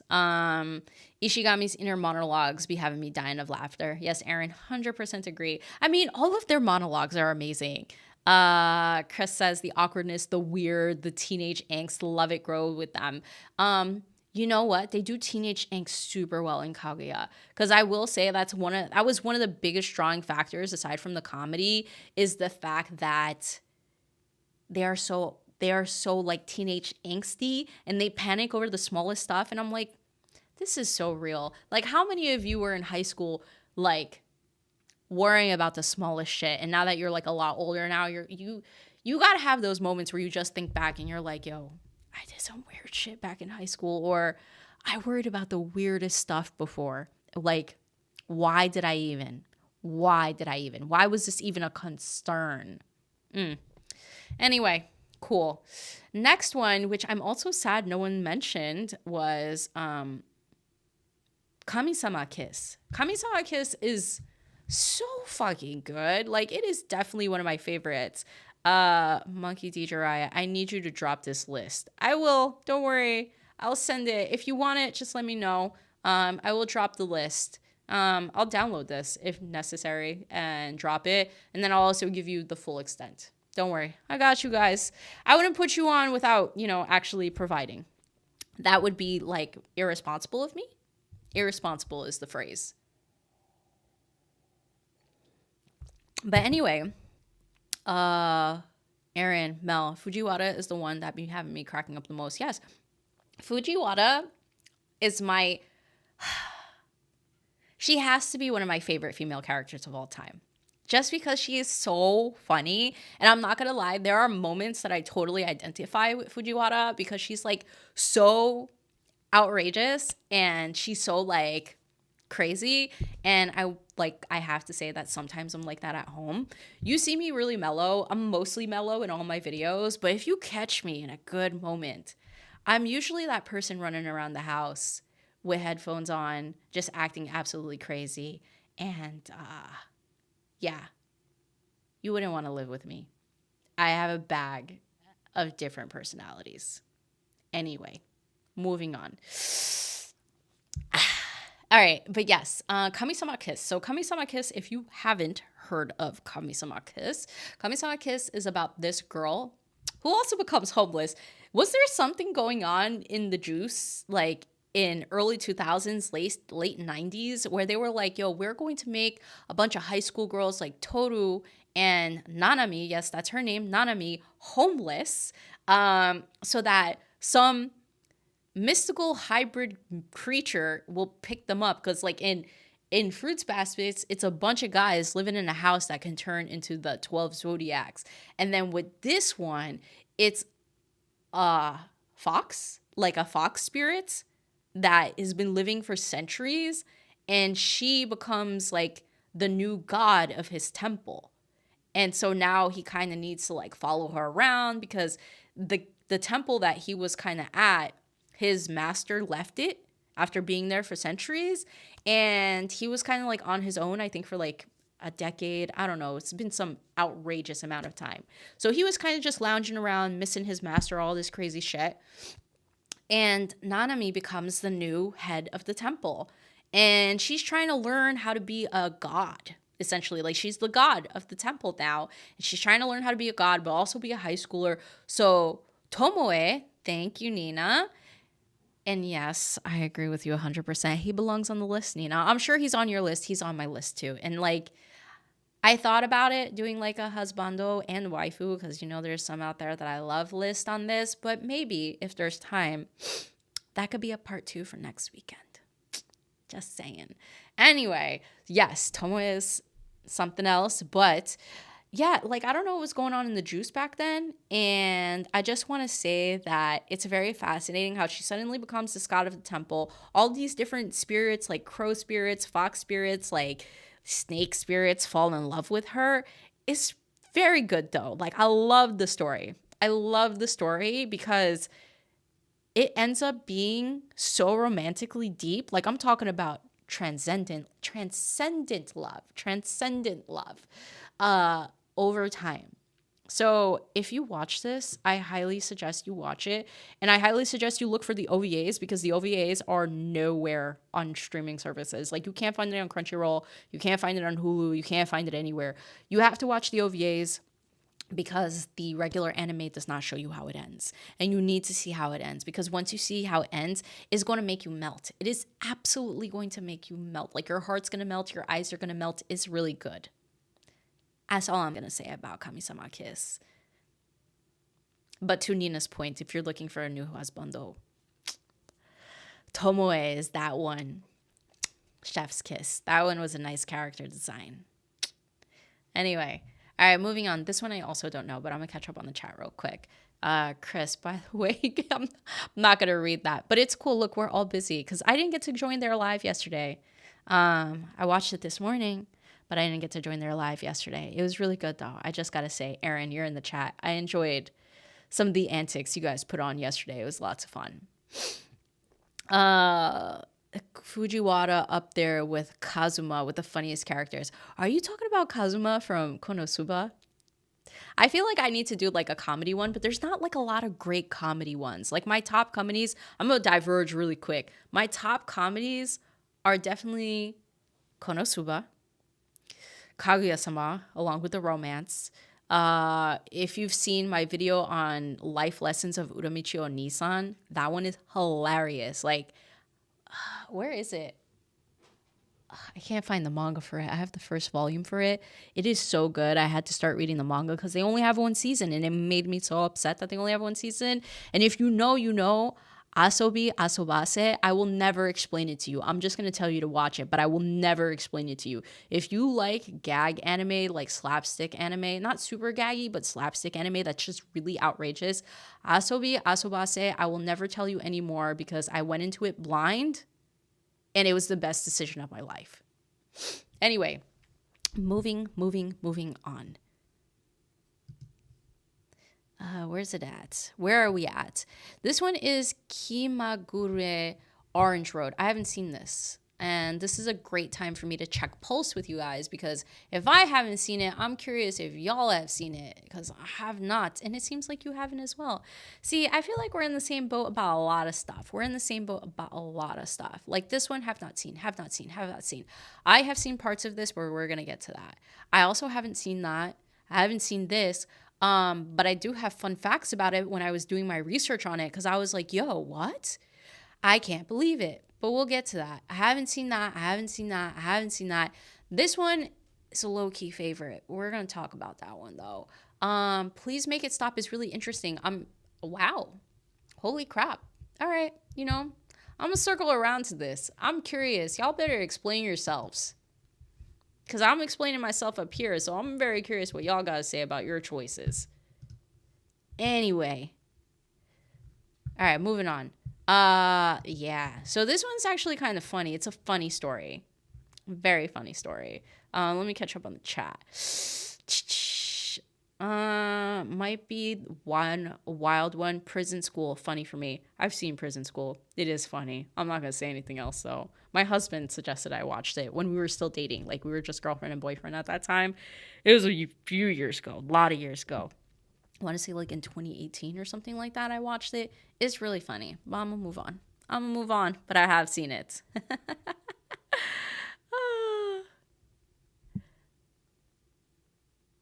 Marco says your voices will be heard. Okay. This next one is Kimi ni Todoki, or From Me to You. So I started watching this because I was watching Undead Unluck. I'm gonna put this under Just Kiss already. This one was really frustrating for me. Chris said, I heard Prison School is just as bad as DxD. I haven't seen DxD. I'm gonna be real with you. Actually, I watched one episode. I thought DxD was worse than Prison School. I'm just gonna leave it at that. Yeah. So where was I? Yeah. Kimi ni Todoki is one of those anime that starts off really good. I loved season 1. And like I said, I started watching this because of Undead Unluck. If you ever seen Undead Unluck, or if you read the manga, in season 1, they reference From You to Me as like a joke that it prophesizes like parts of Undead Unluck, or prophesizes some events in Undead Unluck. And our main character, Fuko, really, really, really loves the story. Like, she refused to unalive herself. She refused to unalive herself because she wanted to finish that story. But, you know, things happen. Anyway, so I got really curious and I said, you know, what is this For Me to You all about? Because I heard some good stuff about it. Some people say it's great romance. And I said, you know what, let me watch. Season 1 was great. And I think someone in the comments said it, Aaron, he's like, it is a lot of misunderstanding in From Me to You. And that's literally what it is. It's like so much misunderstanding. There's like very little communication. And it's all about this girl who looks like the girl from The Ring, because I guess the manga came out around the time where The Ring was like going on. And because she looks like this girl, people like call her Sadako instead of Sawako, which is her name. And I guess Sadako is the name of the girl in The Ring, because she has this really long black hair. She's very gloomy. She's always kind of like hovering and not really like socializing with anybody. Nonetheless, season 1 was really good because she makes a lot of good character development. Season 2 has some setbacks. And I'm just like, yo, how did we like go from all this progress and you have the same mentality as season 1, and if not worse now? And I'm just like, why is it like this? Season 2 was probably the most frustrating romance anything I have ever watched, aside from the ones that are under Please Make It Stop, because those were frustrating in a different sense. This had potential, and then the frustration was just painful. Can I just say that? For those of you who may have watched From Me to You, I hope that you feel the same way as me, because that is quite possibly one of the most painful romance animes I've ever seen. And the fact that y'all have them, they're so wholesome and cute, means that we did not have the experience. I was pissed during season 2, absolutely livid. I think I took to threads and posted like 2 whole giant paragraphs talking about how pissed I was about the pacing and how pissed I was about the setbacks. So I'm gonna just say that if you haven't seen From Me to You, expect season 2 to piss you the fuck off. Then comes season 3. I appreciated season 3. Season 3 decided to go into our second love interest, because that's what I've been waiting for this entire time. I said, why didn't we do this in season 2, man? Why did we not do this in season 2? But then again, they did take their time in season 3 to eventually approach that. And I feel like I need a season 4 so I can see their relationship flourish. Because the other 2 characters have been childhood friends from ever, and they're like the second couple, the side couple. You know, every romance anime has to have like a side couple. I feel like their story is much more worthwhile than like the main characters, and it's horrible that I have to say that. It's horrible that I have to say that. Yeah. So this is going there Just Kiss already for that reason. There's a lot of frustrating stuff going on. Let me catch up with you guys. The Damned one says it's great. It is a really good one. Nina says loved it. The damned one, the way you got into it is funny, isn't it? It's just weird. Sometimes I stumble upon anime in the weirdest ways, or rather my motivations for it. Aaron says that it's just so frustrating. It is. It's really frustrating. Nina, I don't think I watched season 2. See, girl, I almost want to say don't watch season 2, just go to season 3, because low key, the only thing that's valuable that happens in season 2 is that the two main characters finally get together at the end of season 2. And that's all you need to know. That's all you need to know. You can just jump straight into season 3 because season 3 was actually kind of good. And also, season 3 has brand new updated animation because they didn't animate it for like 10 years or something like that. Like there was a 10-year gap between season 2 and season 3, and Netflix decided to like bring it back to life. And in doing so, there's a lot newer animation. So if I have any suggestions for you, and this is really crazy for me to say, watch season 1, maybe skip most of season 2. Like if you speed through some episodes, you're not going to miss anything. The misunderstanding takes so long to undo, and it's just so small. The misunderstanding is so small that you are not going to miss a single thing. Just saying. So anyway, yeah, the damned one says, not going to lie, you're justified for that. Heard from me to you was popular romance. It is a popular romance. It's just that there are aspects of it that do really poorly in terms of pacing. So with season 2, I just don't recommend that you fully watch it because it literally makes no progress until like the last 2 to 3 episodes. I don't like that. Hey, Derek, welcome to the stream. You missed, I don't know how much you missed, but you know, we're here. You could always go back and watch the rest and you can stay for the rest of it. Anyway, so someone earlier mentioned Komi, and actually, I should take a quick pause and check on how things are going, guys, because some of you have just joined the stream. If you just joined the stream, make sure you like the stream. Make sure you follow me on Instagram. Make sure you follow me on Threads. I'm really active on Threads. And yeah. Make sure you also subscribe if you have not been here before. I don't know how much I can emphasize that because we're trying to get to 1,000 subs. The goal is 1,000 subs. And obviously the reward is that you guys will get to know what my top 10 anime are. Because I feel like I've never articulated that. I talk about a lot of anime. I talk about a lot of anime that I really like. But I have never actually sat down to be like, I really love these top 10. So if you get me to 1,000 subs, I will officially drop a video on what my top 10 anime are. So let's get there. Anyway, ooh, okay. So is it like Lovely Complex level of misunderstanding? I have not seen Lovely Complex, and that's one that I want to watch. But now that you're talking about misunderstandings, you're making me think otherwise. Okay, Animal, there is an anime that is definitely toxic, but I stayed for the story. Future Diaries. I have not heard of Future Diaries. I'm gonna have to look into it. The damned one. Quick question. Why is the entire list just empty? Oh my God, it's empty? Why is it empty? That's crazy. Okay, I don't know why. Here, one sec. That's interesting. Okay, I don't know why it's empty either. Like nothing is moving. That's crazy. I wish you guys can see then. Give me one sec. Let me see if I can figure this out. Damn, I wish you guys would have said something earlier. I've been doing this half this stream. How long we've been going for? I don't even know how long we've been doing this for. An hour and a half. We're only halfway through. And you all said that. It's empty. Why? Yeah, I don't know what's going on. I don't know what's going on. Like, all right. While I deal with technical difficulties, what else is everyone watching this anime season or any anime season or anything, period?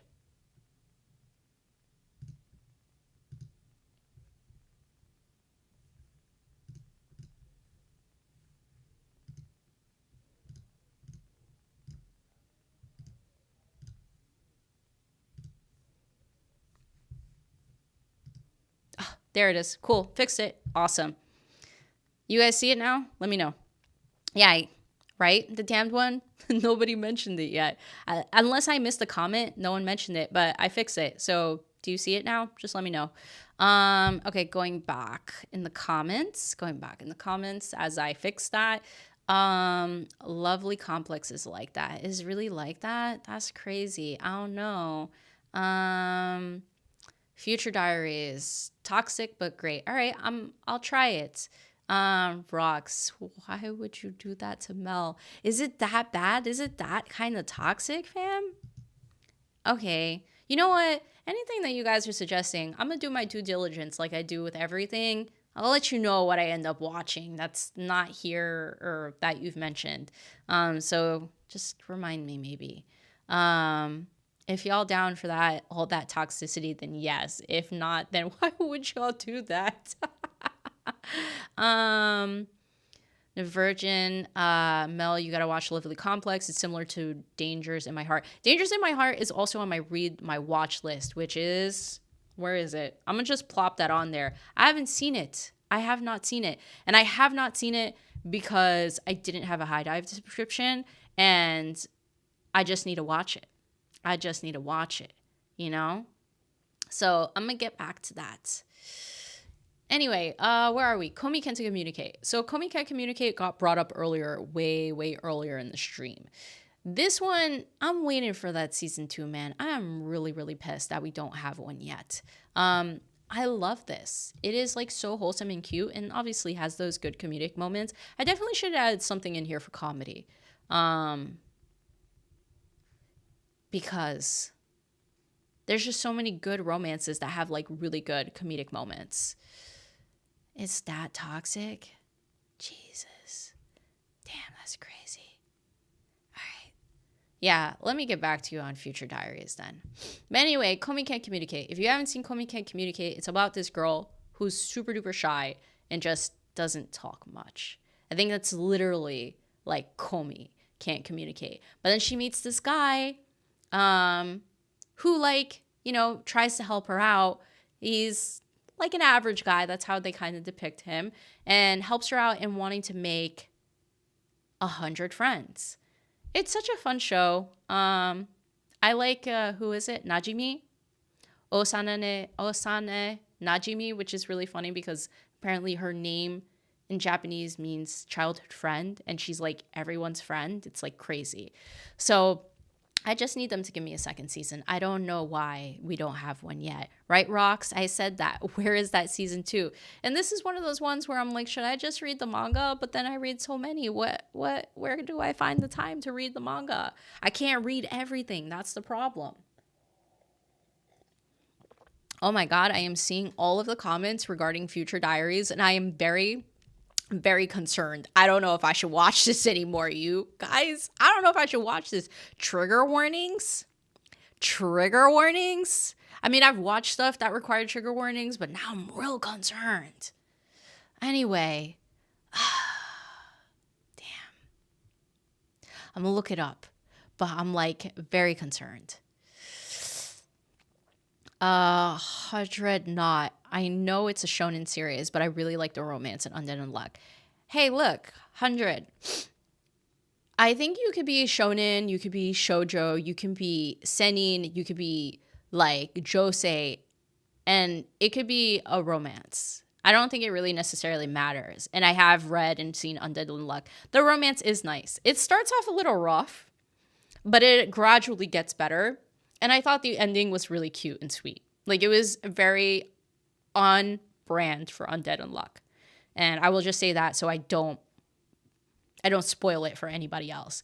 But I really enjoyed the series overall as a whole, and the romance improves along the way. I really like Fuko. She's an amazing character. But yeah, moving on from Komi. Lovely Complex. It sounds like you guys are giving this the... it's kind of like Kimi ni Todoki, From Me to You. I'm gonna watch it one day. It's on my watch list. I just haven't gotten to it because there's so much other things that I'm watching. But if it has similar misunderstandings, I'm gonna be real upset because I have found that the misunderstanding trope in romance anime is what pisses me off the most. like genuinely furious. You guys don't know. When I was watching From Me to You, I was on my couch yelling at my TV because I was so furious with season 2. Like I threw the remote at one point at the ground because I was like, this is so fucking stupid. Why the fuck am I still watching this season? Why are we still on this misunderstanding? Anyway, if it's not that level of misunderstanding, I'm happy to watch it. If it is, I don't know. I don't know. So, you know, just going forward. Maid-sama. Maid-sama is definitely one of the older ones, but I feel like this is a really popular romance. This is gonna go under. I feel like this one belongs under just Kiss already. Because what is her name? Is it Aizawa? That's her last name. And what's our homeboy's name? Usui? I think it's Usui. Yeah. They're just like very opposing characters. He's like the super laid back guy. And she's like the really straight-laced girl, class president, very by the book about stuff. And he just like pushes all her buttons. And like for being a class president, and this is how the story goes, for being a class president, this guy just comes to the school. He's like new to the school. People think he's like a delinquent because he has blonde hair, but no, he's not. And this class president, Aizawa, she's like real straight-laced. She's very proper. She's all about being by the book. And he goes by the maid cafe that she works at one day and discovers her, and she's trying to keep it a secret. One, because you can't have like a part-time job as a high schooler, but also she feels low-key ashamed that she is, working as a maid, like at a cafe. She doesn't want anybody to know. So Usui finds out, and he's like, all right, I'll keep your secret. But keeping her secret comes at a cost of like him wanting to get closer to her. So she's a pure tsundere, straight-laced, doesn't want to get with him. He's always pushing her buttons, but he kind of has like this dark history and past that he's hiding underneath his smiles and underneath all his laughter. So it's fun. This is one of the stories that I actually ended up picking the manga up for because I wanted to see how it ends. I needed to see how it ends. You guys are chatting a lot about Maid-sama, so I'm gonna catch up on this. Wow, Mel being angry, that would be entertaining but scary at the same time. Yeah, I mean, I feel like I'm always pretty mellow, right? Like, this is me most of the time. I'm pretty mellow, but you know what? If you catch me in a mood, you'll catch me. The remote's totally okay, Marco, don't worry. Aaron, you have not seen Maid-sama. Maid-sama is like type old. Like, I feel like it came out in 2004 or something like that. It's been a while. Mel, do you categorize villainess shows as romances? I do. Like there were a few that I considered putting on this list. Like no one actually gave me any, but like one of my favorite romance villainess shows, I'm just frustrated because I need her to pick somebody, is like All Routes Lead to Doom, like my next life as a villainess. The one where they call her Bacarina. Like, it's, what's her name? Katarina. She just, like, is supposed to be the villainess, but accidentally became, like, the MC in a way, just trying not to, like, get unalived in the story or the game that she gets reincarnated into. But then she literally becomes the object of everyone's eye for every character, like males and females. And I'm just like, she just doesn't know. And I'm just like, girl, I need you to like wake up, smell the coffee, and pick somebody, because these men are all fine, eligible bachelors. Even the women are fantastic. Just pick somebody, please. But that one is one of my favorites. And I feel like probably one of the most popular villainess romance stories. There was another villainess one that just came out recently that I really liked. Which one was it? Like, can I ask one final thing? Like, that one was semi-villainess. That one was good. There's another one where this villainess tames like a dragon that also turns into a man. That one I really loved. I can't remember what that one was called. But yes, long story short, I classify them. I really love the category. I just didn't have one that I particularly like loved that I wanted to put on this list, and no one gave me any, so I'm like kind of sad about that now that you mention it. Maid Sama's opening is peak. That one is on my playlist. I play that on a regular, at least once a month. Um, it was 2010. Thanks, Derek. Appreciate it. Riyasat, love Maid Sama, but Usui is a red flag. Yeah, Usui is 100% a red flag, but like sometimes red is such a pretty color. Don't you agree? Red is such a pretty color. Anyway, moving on. Yes, Aaron. May I ask for one final thing? Is really good. I liked it. Riyasat, haven't seen All Routes Lead to Doom. That one is a good one. It's really funny. It's a nice romance, but she's like seventh loop. Yep, seventh loop. Where did I put seventh loop? Seventh loop I put under wholesome and cute because that one just feels like a very chill watch.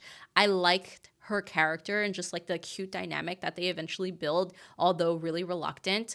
Ray Liana is on the list. We can get to that. That's not really villainess stories, but those were really good.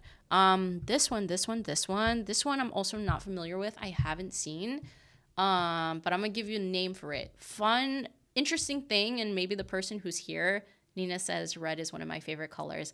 Me too, Nina. Me too. This one is called Maison Ikoku. This one I also got suggested by someone on YouTube.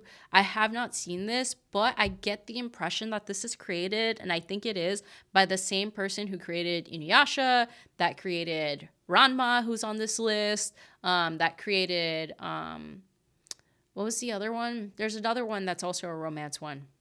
But anyway, Marco, LOL, Rob is live. Rob's just going live every day now because he was live yesterday, right? I mean, man is working. What can you say? What can you say? But yeah, haven't seen that one. It's done by someone whose stories I genuinely like, so it's something that I may consider picking up for that reason. All right, cool. This one I watched on a whim. I want to say last year or 2 summers ago, just because there was a lot of chatter about it. And this one is called Makein. I think it's Makein. Too Many Losing Heroines. Man, I don't know where to put this. Like, this doesn't really belong under cute and wholesome. This kind of belongs somewhere along the lines of like is really funny. But this one, like, I don't even know if I want to say this is a romance because there is romance elements to it. But it's all about this girl that I think she gets dumped by her boyfriend, and this guy watches it happen, watches her get dumped by a boyfriend in like a cafe or like one of those restaurants, and they make eye contact.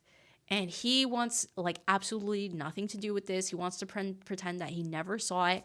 But she decides to actually go sit at the same table with him. Okay? She decides to go sit at the same table with him and talk him up about what he saw and how upset she is about her boyfriend leaving her. And then here they become friends. These two people become friends. But this whole story essentially is about like the other side of things. You know how we watch like a lot of anime where we see the main leads and how the main leads like get together, and then we often see like the story of the second main lead, and just like that never works out, right? But we never see what actually happens to the second main lead after that.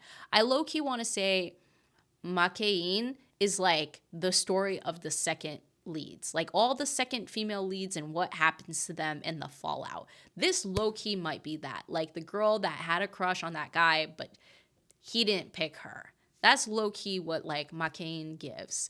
But I suspect that in season 2, because this is getting a season 2, that the male MC and one of these girls, I want to say it's the track girl, potentially will get together because they're giving cute vibes together. And the girl with the blue hair, that's the main MC, that's always really loud, really boisterous, and seems to always have tons of problems.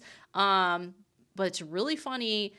She kind of is just like a really good friend to the male MC, which I really appreciate, So it's like more of like a fallout of what happens to like these second leads and just like the fostering that happens with these people because they just feel like they lost out on life a little bit. But it's really good. It's a fun time. It's really funny. Wow, Makein's so good. Really good drama and so fun. It's so much fun. Eagles, I just came here to say Usopp is trash. I have no stake in the Usopp game. I honestly, like, if we go through all of Elbaf without Usopp doing a single thing, I'm not even going to be surprised. Not even going to be surprised because, to be honest, I lost the plot with Usopp after Wano. You know, and it's been a good 2 arcs technically since that point because we went to Egghead and then now we're in the middle of Elbaf. Excuse me. That's all I got to say. That's all I got to say. Riasat Makane's so good. Marco Makane's super goated. I am so happy to hear lots of you are watching this one or have watched this one. But yes, if you haven't seen Makane, Too Many Losing Heroines, I highly recommend you watch it. It's a really good time. Chris, I would love an anime that had a male lead, goes from a good ways, then switches to the second lead. I think I have one on this list for you that's like that.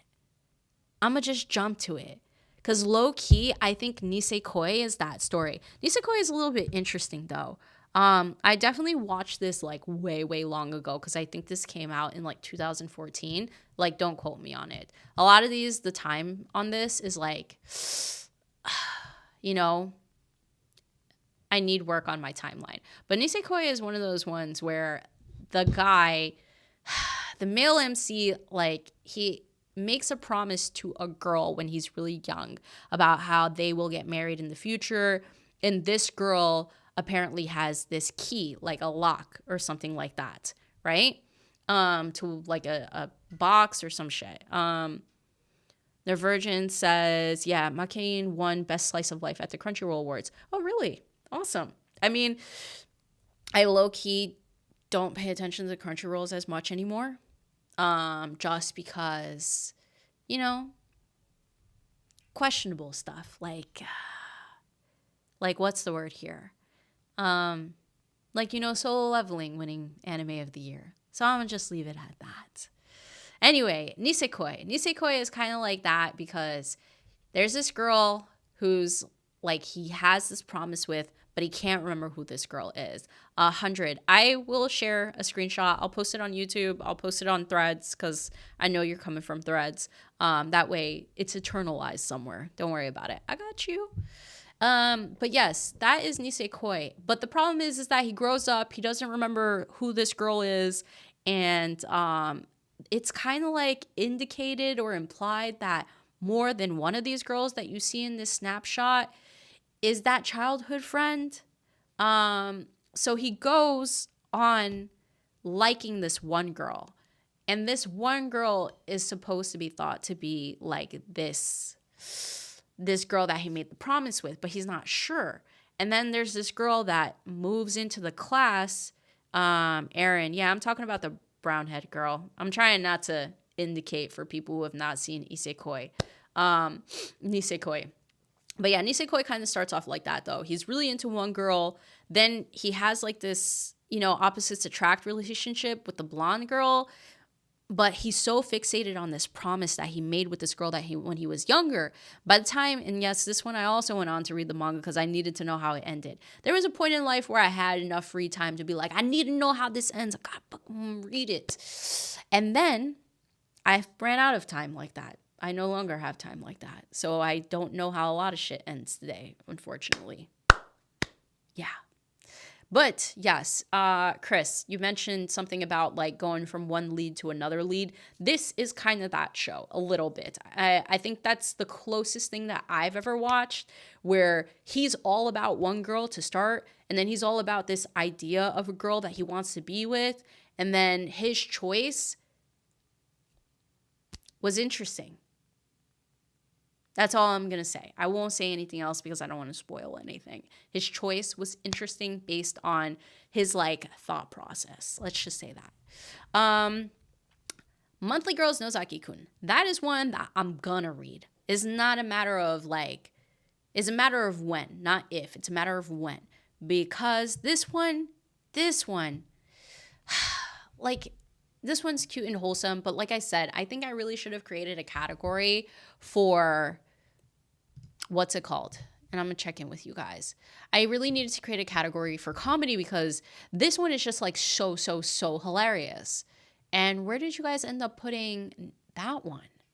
Like, I'm so curious where you ended up putting Monthly Girls no Saki-kun, because that one is like super hilarious. And that one is kind of like a Just Kiss already, but yeah, I guess that's where you put it. All right, that's fair. I can agree with that to an extent. Yeah, Monthly Girls no Saki-kun, guy who writes manga about romance, and there's a girl that absolutely like loves him and decides to help him with his manga, like do like back screens and shading and stuff like that. Really loves him, but totally oblivious to the fact that she's into him, which is crazy because he writes romance manga. Like, how oblivious can you be? How oblivious can you be about love and you write about it? Like, how does that work? The Virgin, that's classic Nisekoi. Yeah, Nisekoi is a classic. If you haven't seen it, definitely watch it. It's really good. Aaron, Mel, Monthly Girls be having me dying. Monthly Girls is so good. I have rewatched that a few times. There are some anime in this world that I have rewatched so many times, like Sailor Moon, Cardcaptor Sakura, Kaguya-sama. Definitely rewatched that. I have rewatched quite a few things, and Monthly Girls is definitely one of them. And I'm just really upset that they never came out with a season 2. And this goes to one of my fun facts. Someone suggested on Threads this anime, and it's this one right here because I remembered the image for it. This one is called Tada Never Falls in Love. I don't know how many of you have seen this. I get the impression that you didn't because it's here too. So I've never seen this. But according to the small research that I've done, don't super duper quote me on it, the person who wrote Nozaki-kun also wrote Tada Never Falls in Love, but it never got like popular like Nozaki-kun. So now I actually really want to watch it, because if it's from the same creator, does that mean it's the same level of comedy? Yeah, I just thought I'd toss it out there because I think it's important to know. I love reading or watching like other works from the same mangaka when I know I already love their other works. That's all I'm going to say.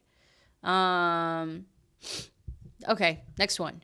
My Dress Up Darling. My Dress Up Darling is very alive and well right now. I mean, they haven't announced the season 3 yet, but I'm sure it'll get one. This one I feel like belongs in romance royalty. I'm not going to lie. I wonder if you guys think the same, and you don't. You think it belongs under toxic. Holy crap. Why? Why? Okay, I gotta know why. Like, okay, I'm curious. My Dress Up Darling is so good. Like, I low-key feel like that's romance royalty. Like, the only thing that someone may not like is maybe the fan service. But to be honest, there's other stuff out there that have way worse fan service. Like, anyone who was watching, what's that anime? Togen Anki, and really liked it. The fan service on that is really, really, really, really, really crazy. Like, I had to drop that ish. I lost the plot on that, like, after season, like, episode 7. I really tried, and it just lost the plot for me. But yeah, My Dress Up Darling is so good. Like, this guy named Gojo, not Gojo with the white hair, but this Gojo who can like do like makeup on Japanese like dolls, and Marin, who's really into cosplay and discovers that Gojo can do all this sewing, all this really cool stuff, and they just become partners in creating cosplays for Marin. But then they end up developing feelings for each other, and obviously we're still working on them getting together, but the progression has been so beautiful. And yes, Derek, I agree. The animation in season 2 is an absolute glow up. It is absolute cinema, like everyone has been saying. It is so good. It is so good. And I just can't think of it like being anywhere else aside from romance royalty because of that. It has everything going for it. It has the cute moments. It has the moments that make you melt. There's not really like a lot of like unnecessary drama. So I appreciate that so much. It's just good. If you haven't seen My Dress Up Darling, I would watch that. I think also My Dress Up Darling does a good job in hyping up the idea of like what it is to cosplay and just like having that passion for it. It's like watching a fan as a fan. And I really enjoy anime like that. Like you're a fan and then you see a fan just in there like living their best life. Like that's what it is for me watching Marin. Even though I'm not really like huge into cosplay, I do like to do it here and there, and seeing her like just be so into it is like kind of inspiring a little bit.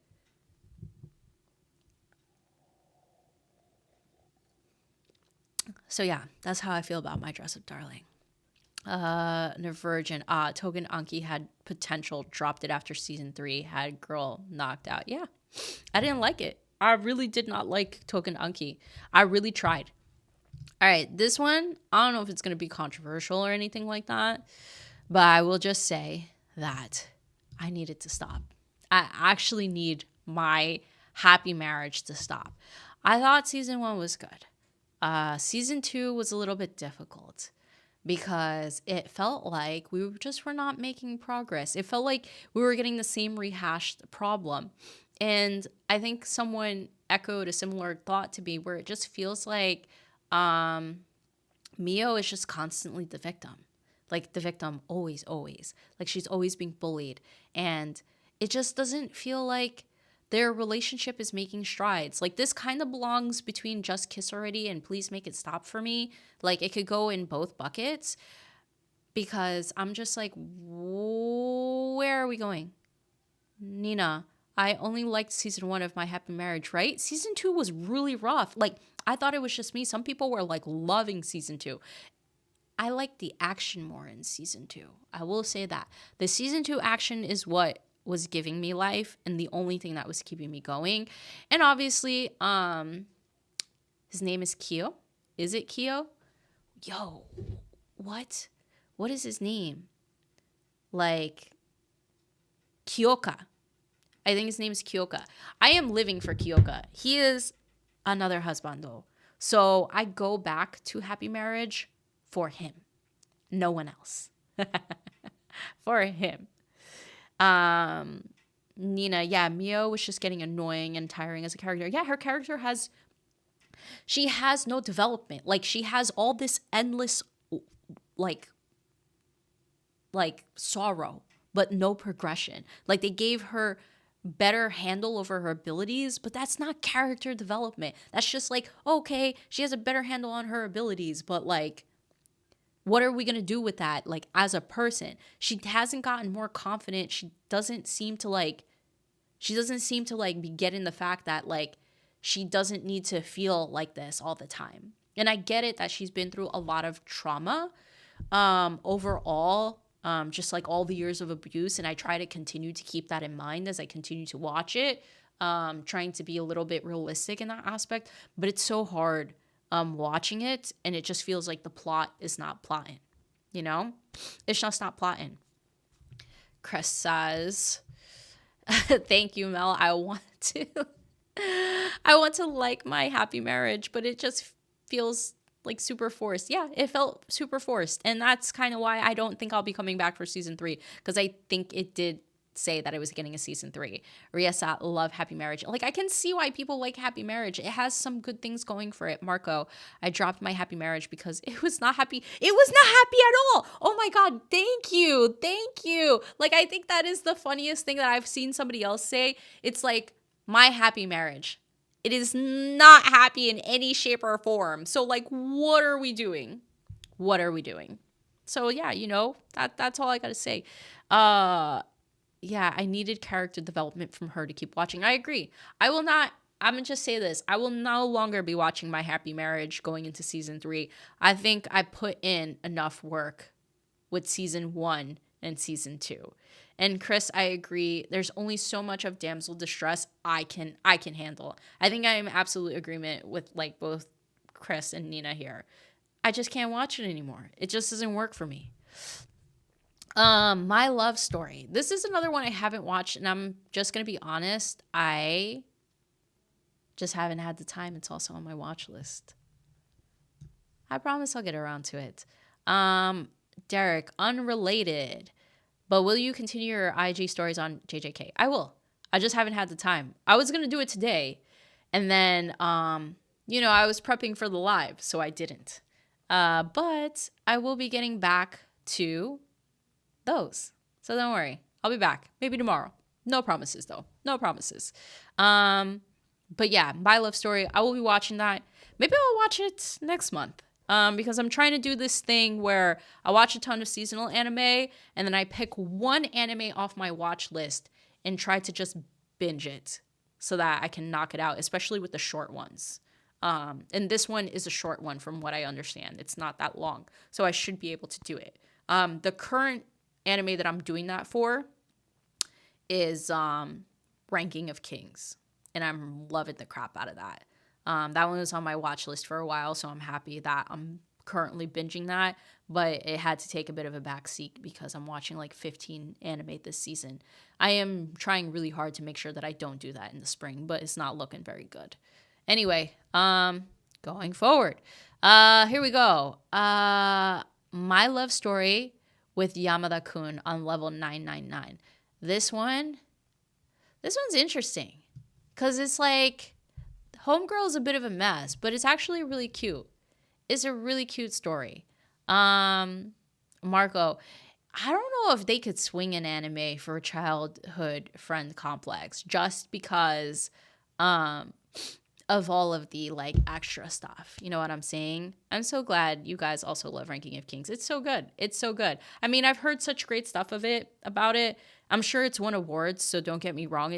I'm sure it's a fantastic anime. I'm just sad that it took me this long to like find some time to get around to it, but I'm really happy that I found the time now.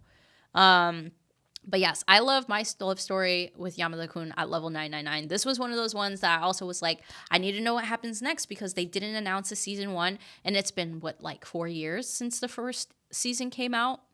So I started reading it, and then it went on hiatus. So does anyone know if it came back from hiatus? Because I stopped at chapter 107, and I will say that the manga gets a little bit spicy, and I loved it. I think it was chapter 69, which is perfect. I feel like the mangaka did that on purpose.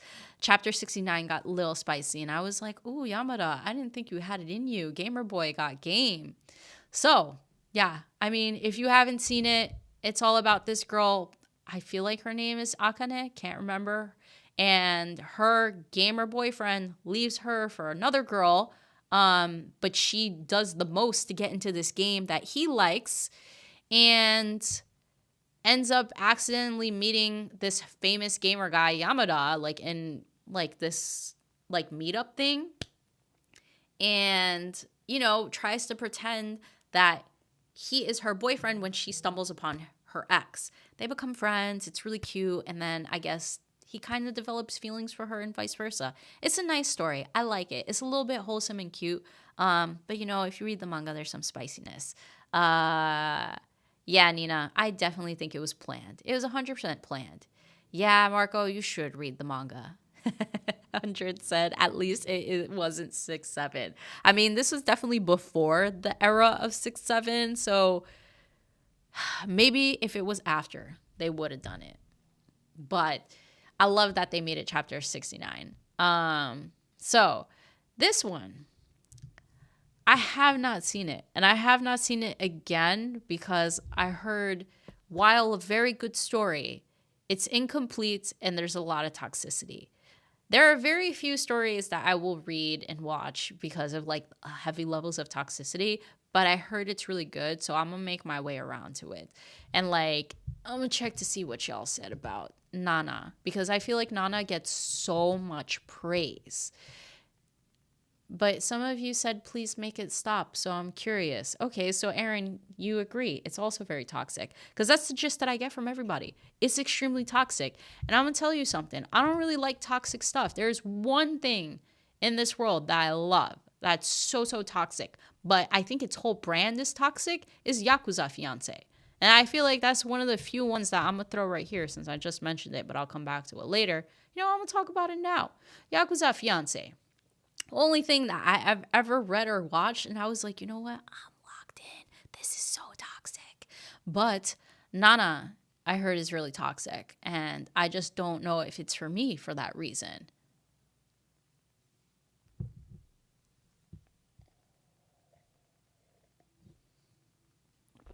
Rox, are you thinking about picking up, what's it called? Nana? Yes, Nina. Yakuza Fiance. What's the guy's name from Osaka that like looks over what's her name? Damn, man. Yo, I'm forgetting the names already.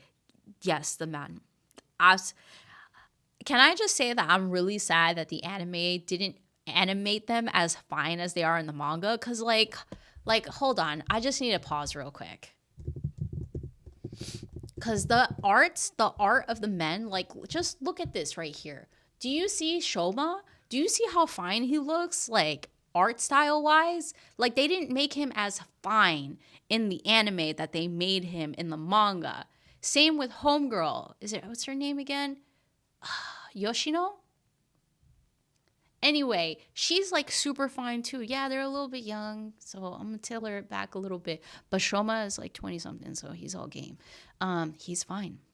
Super fine. And they just did not make him as fine in the anime. That is my only gripe about the anime, because the anime did a really good job in like animating like the story as it is. Even with Kirishima going down on that girl in the hotel room, I watched that episode and it didn't even like register to me that that had happened. And like, you know, Joe from Life with Anime podcast was like, "Hey, yo, Mel, what did I just watch?" And I said, "What do you mean? That episode was like, this is a good episode." He's like, "Yeah, but the beginning." And I said, "Oh, right. Yeah. Totally like over my head, because I read it in the manga and I was just like, this is the kind of sauce that you want and you love from Yakuza Fiance, man. This is the stuff that you love from Yakuza Fiance. You come for the men, but you stay for the toxicity. Or you come for the toxicity and you stay for the men. I don't know which one it is. But every single one of them is flying red.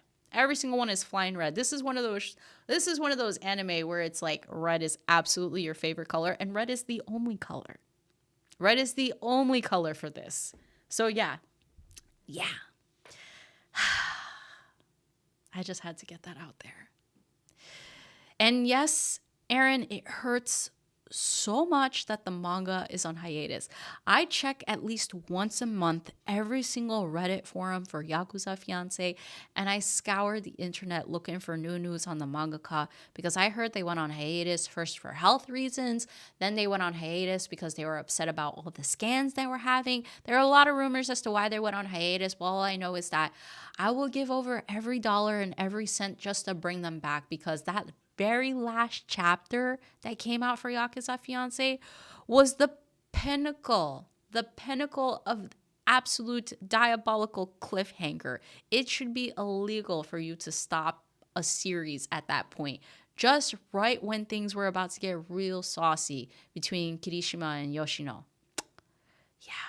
Anyway, Nina, I agree with you in every sense. The tats,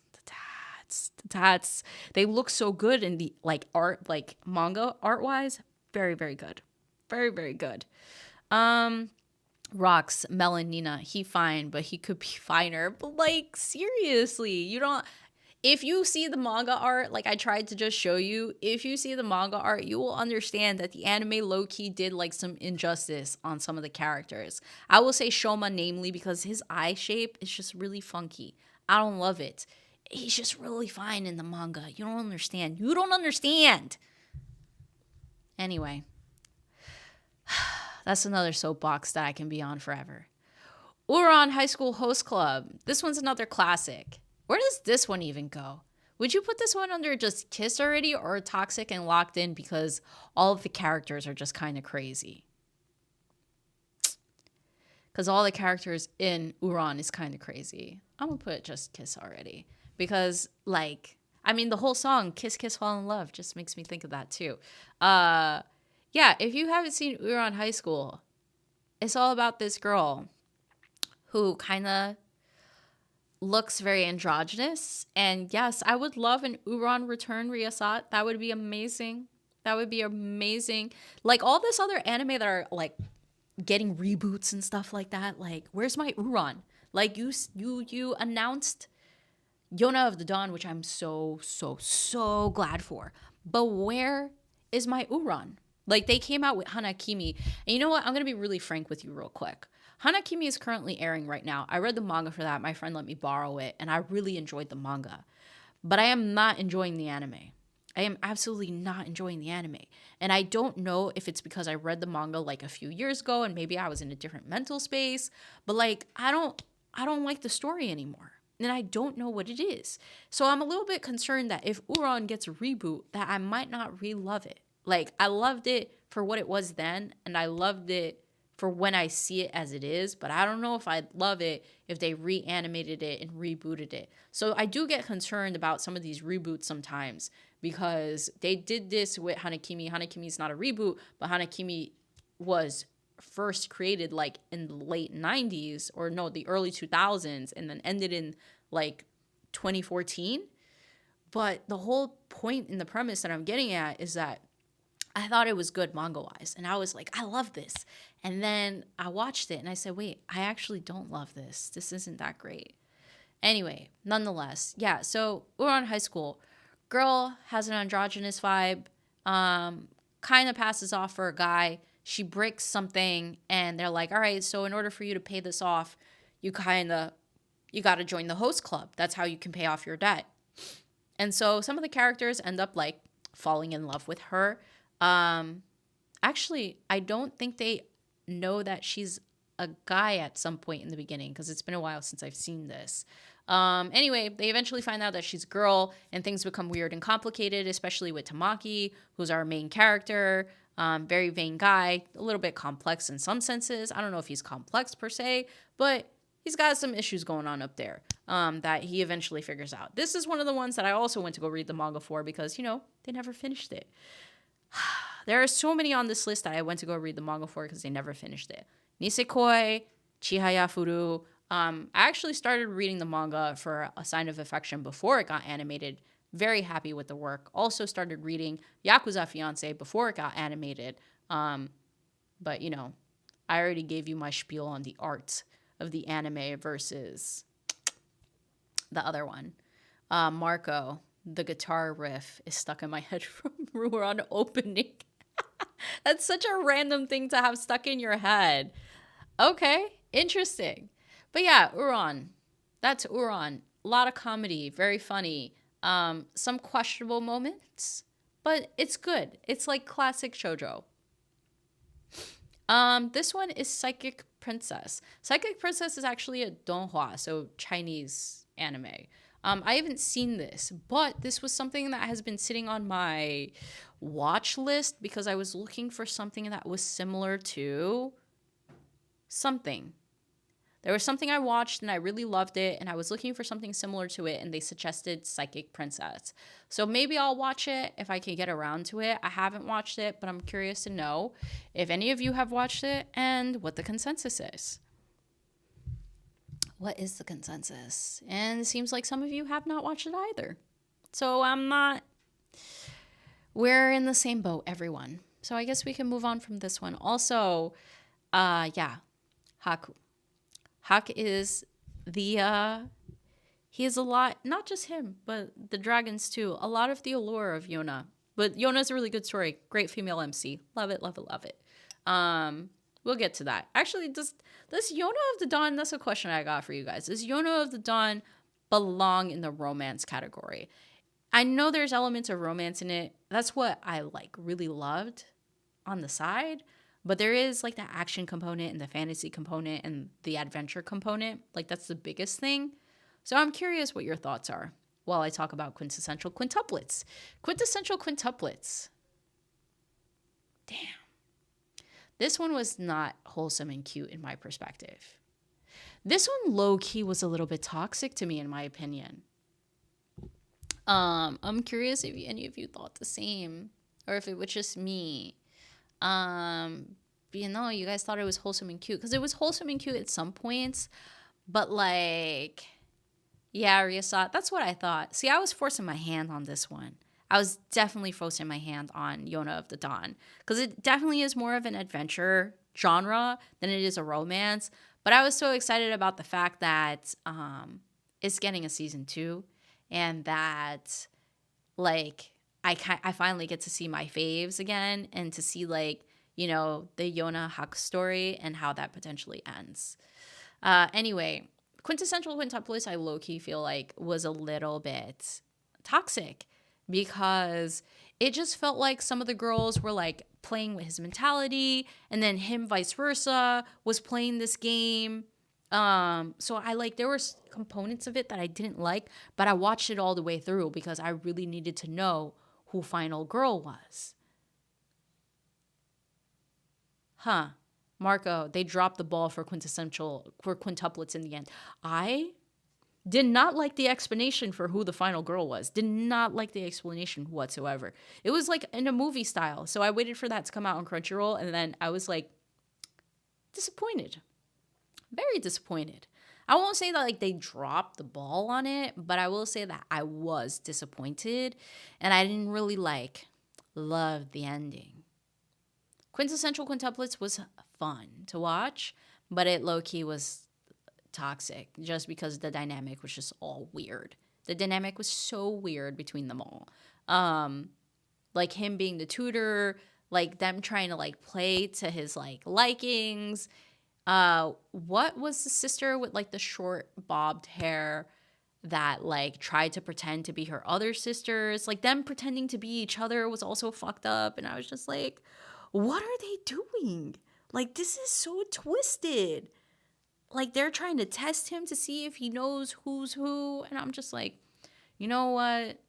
I don't like this. I don't like it in any shape or form. Yeah. Marco Futaro went through a lot with the with them girls. I mean, they all went through a lot. Um Nina said shit kind of pissed me off, but I kept watching. Me too. Me too. Because you just had to know who final girl was. Yeah, Nino and Miku got done dirty. I think everyone feels the same. We got dragged along like by who, like, you know, thinking like maybe it's gonna be Miku, maybe it's gonna be Nino, and I feel like the mangaka was just like, you know what, reverse and draw four because y'all thought, and we can't make it predictable, so bye. That's what I feel like happened. Like it low key could have been one of them, but they were like, nah, we can't have that happen, so this happened instead. All right, cool. Yo, how long have we been going for? This has been going on for a while. We are clocking in about 2 hours, maybe over 2 hours now. Yeah, over 2 hours. We're like at 2 hours and close 2.5 hours in. The Virgin. Yeah, you know what? You and I may be in the very unique boat, the Virgin. I also really loved Itsuki, and I really wanted her actually to be final girl. And I realized in going back and watching parts of quintessential quintuplets that we actually got very, very little time with her. Like she probably got the least amount of time with Futaro. So I should have realized way back when that that was never going to happen. But I just really, really hoped and had my fingers crossed. Kind of like how Marco said, like they explained that I met her when I was a kid, so she's the one explanation. Like I thought that was going to be Itsuki. Because if we were going to go that route, I would have hoped that it would have been her because she felt like the most normal girl out of all the quintuplets.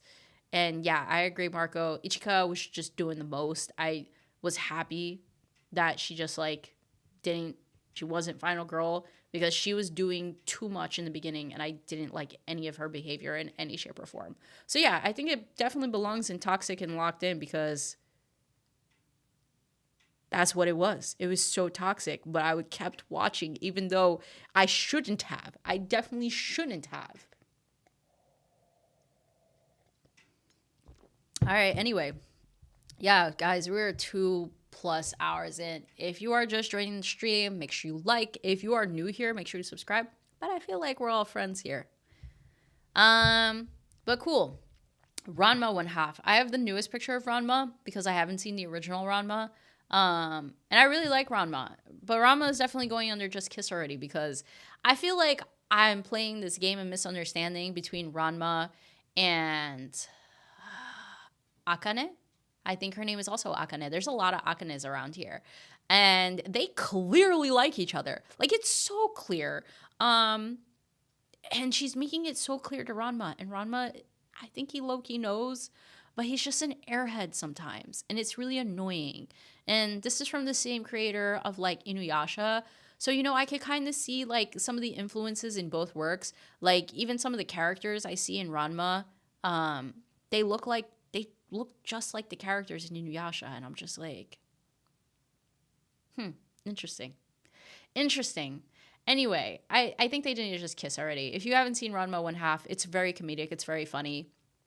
These two kids from like martial arts dojos are forced to get engaged, and they don't really like each other in any shape or form. But Ranma kind of has a secret, not secret, where he also turns into a girl when he gets splashed by cold water, right? When he gets splashed by cold water, he turns into a girl. And when he's a girl and he gets splashed by hot water or bathes in hot water, he turns back into a guy because he fell into this magical pond that turns him into a girl. It's crazy. Anyway, so yeah, it explores all of these dynamics though, because he often turns into a girl, but he's still really strong. So it explores kind of the dynamics of like, like gender not really meaning anything or sex not really meaning anything in terms of like strength and abilities, especially in this world where martial arts is everything. But I like it. It's fun. But I feel like Akane and Ranma just need to like cut the shit. It's a show filled with a lot of shenanigans. Sometimes I understand that this is dynamic because it's like just very comedic, but I need them to like push it along. Granted, I haven't finished season 2 of Ranma yet. I'm a little bit behind. I'm halfway through season 2, but it's a lot of fun. It's heavier on the comedic side. But yeah, they need to get it together and just kiss. Yeah. Chris, Yakuza fiance, definitely toxic, but I'm so locked in for their love, right? Honestly, the first episode of Yakuza fiance / the first chapter is so good because you don't expect this dude to like instantly be obsessed with her after all the madness they go through. Marco, Ranma is fun. That dojo scene between Ranma and Akane made me pull my hair because they did not go for the smooch, right? See, that's why this belongs under Just Kiss already, because there are moments that I'm just like, this could have easily been locked down already and you could have ended the show. Yeah, Ranma's rivals are a little bit lame. I think the rivals are less so about them being rivals and more about like pushing Ranma along in hopes that he gets closer to Akane. Chris, look, I will ignore age as I add dude from Yakuza fiance to my husbando list. Oh God, Nina, Chris. Yeah. See, Joe and Preston need to have y'all on for their husbando list. I heard that on the stream yesterday. I think it's appropriate. I think it should happen. I just think it should be a balance. It should just be a mix. It should be both husbando and waifu list. You get what I'm saying? But yeah, Shoma takes the cake from Yakuza fiance for me. And luckily, he's of age. Moving on. So this one is called, thinking of the name, I know the name. Rascal Does Not Dream. I'm just going to say that because it's a series. Because the latest season that came out was Rascal Does Not Dream of Santa Claus. But obviously the iconic image that we're all familiar with is Rascal Does Not Dream of Bunny Girl. I'm going to say this one is beautiful and messy because this one's actually really dramatic. Like there's a lot of death happening here. We need to make that happen. Wait, we need to make that happen. That episode will be legendary. Are you talking about the husbando and waifu list? Because it would be. I would love to watch that. I would die to watch that. Someone convince Joe and Preston. Chris, I satisfied my withdrawal for Yakuza Fiance by reading Mafia Nanny. Yes. Wait, isn't Mafia Nanny on break right now? Because I have not seen a chapter in a really long time, and I'm very upset about that. So I can't scratch my itch. Because that has been scratching the itch a little bit, especially like Gabrielle. Gabrielle is a snack. I'm talking a lot about my husbandos in this stream, and I did not expect to be doing that. But I have a very lengthy list. This lengthy list is very much inclusive of many JJK men. And for that reason, I will never, ever, ever, ever forget and forgive Gege for what he's done to Nanami. Never. Like, I still watch JJK for the funsies, but I'm going to be real. I low-key am a hater sometimes because I don't like the mangaka for what he did to some of my favorite characters. I'm going to just say that and move on. Anyway, where was I? Did I just finish Ranma? Yeah, I did. This one I saw like some of you said that you haven't seen it before, and this one is a lengthy name. Marco Toji is not on that list for me. I do have a line. And deadbeat daddies are not on that list. I do not agree with that. Oh wait, you're right. I was on. Thank you for reminding me. I was on Bunny Does Not Dream. Rascal Does Not Dream. So Rascal Does Not Dream, if you haven't seen it, it has some romance, but it's kind of like Yona. Romance is like a little bit of the underlier, but romance is very much integral to the plot. Because everything that happens in Rascal Does Not Dream is due to love. But it's very supernatural. It's heavy on the supernatural. And it all has to do with like puberty syndrome, and a lot of stuff happens to people where they are become invisible. They like are not seen by others. They like have mysterious bruises on their bodies and stuff like that. So I'm just going to say that like it's more supernatural than romance for me, because I feel like they don't spend enough time on Mai and Sakuta's romance, but I kind of like how they do become like a couple in a way, and their relationship is very like safe, and they are very much a green flag as a couple. So like you're not really watching for the romance, you're more watching for like the relationship, the plot and the supernatural aspect more than anything. So I'm just going to say that right there about Rascal Does Not Dream. And then I'll jump into my next one after I catch up on the chats. Asking for a friend. Mai and Sakuta look like they don't work as a couple, but they do, and it's hilarious. Yeah, they're really cute together. I love them as a couple. They really complement each other. It's very much opposites attract. The Virgin, is Gege really a woman, though? Honestly, I will never really comment on whether mangakas are male or female or how they identify, because I don't really know anything about their lives. Unless it's fully disclosed to me, I'm never going to guess. It's just they and them, unless said otherwise. Monkey D. Jiraiya, same. Mel Nanami hurts. Yeah, it does. Nina says more for me. Look, anyone who wants Toji can have him. He's definitely not. He's not my cup of tea. Not my cup of tea. To be honest, I don't know if he's even like my type build-wise. Like he seems just very triangular, very triangular. Whoa. Toji gave up his son for a good reason. Chris and Nina, you guys have great taste in men, but I think my line is drawn back a little bit further. Just a little bit. There are some red flags that I will wave that red flag for all day, every day. But then there are just some men that I'm just like, you know what? I don't think so. And I'm thoroughly ashamed to say that when I saw Naoya's design, I was like, yo, this guy looks fine. And then I saw him in the first episode, in the very first seconds. And I said, you know what? Nope, you are absolute garbage. Poubelle, trash, basura, be gone.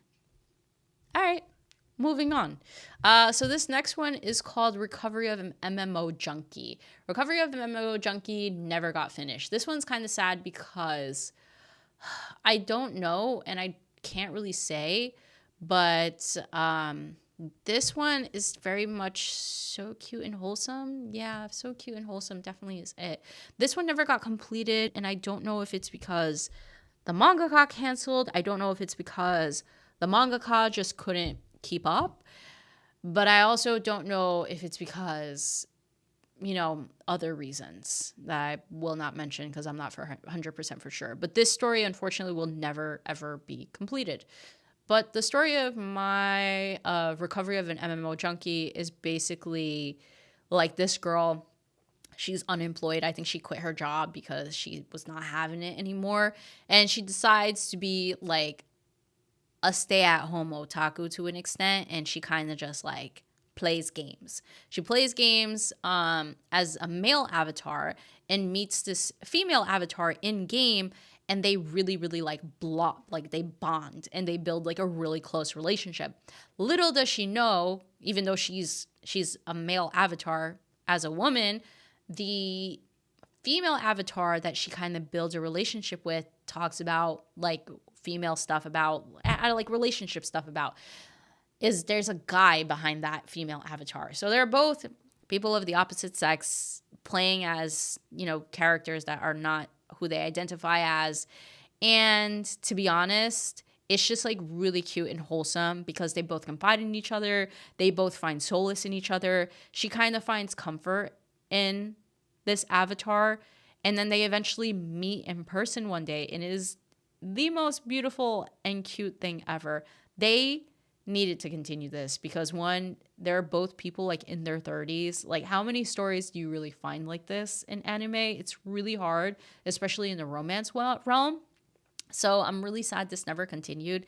This is really short, only has 12 episodes, but is 100% worth the watch. It is worth the watch. It is really cute. Like, it touches your heart. And I think as all adults here for the most part, I think you will find enjoyment in seeing like this adult anime grow in a very otaku way. Hey Joel, what time is it where you are? I mean, we're almost approaching midnight my time, which is kind of crazy because I've never ever streamed this long before. But yeah, you know what? We're almost there though. We are almost there. Do you know what it is to go through 63 different anime? I think it's a lot. It's a whole lot of shit. This is Romantic Killer. I mean, I'm just gonna put this in romance royalty. It's very short. It's only 12 episodes. It's kind of like Monthly Girls Nosaki-kun, where it's like I want to call Monthly Nosaki-kun and Romantic Killer like the antithesis of romance because it's all hinged on this concept of a person who doesn't seek romance. Romance seeks them. And they're just like not really like ingrained in it. So I really love Romantic Killer. I think like P and Joe have talked about this a lot.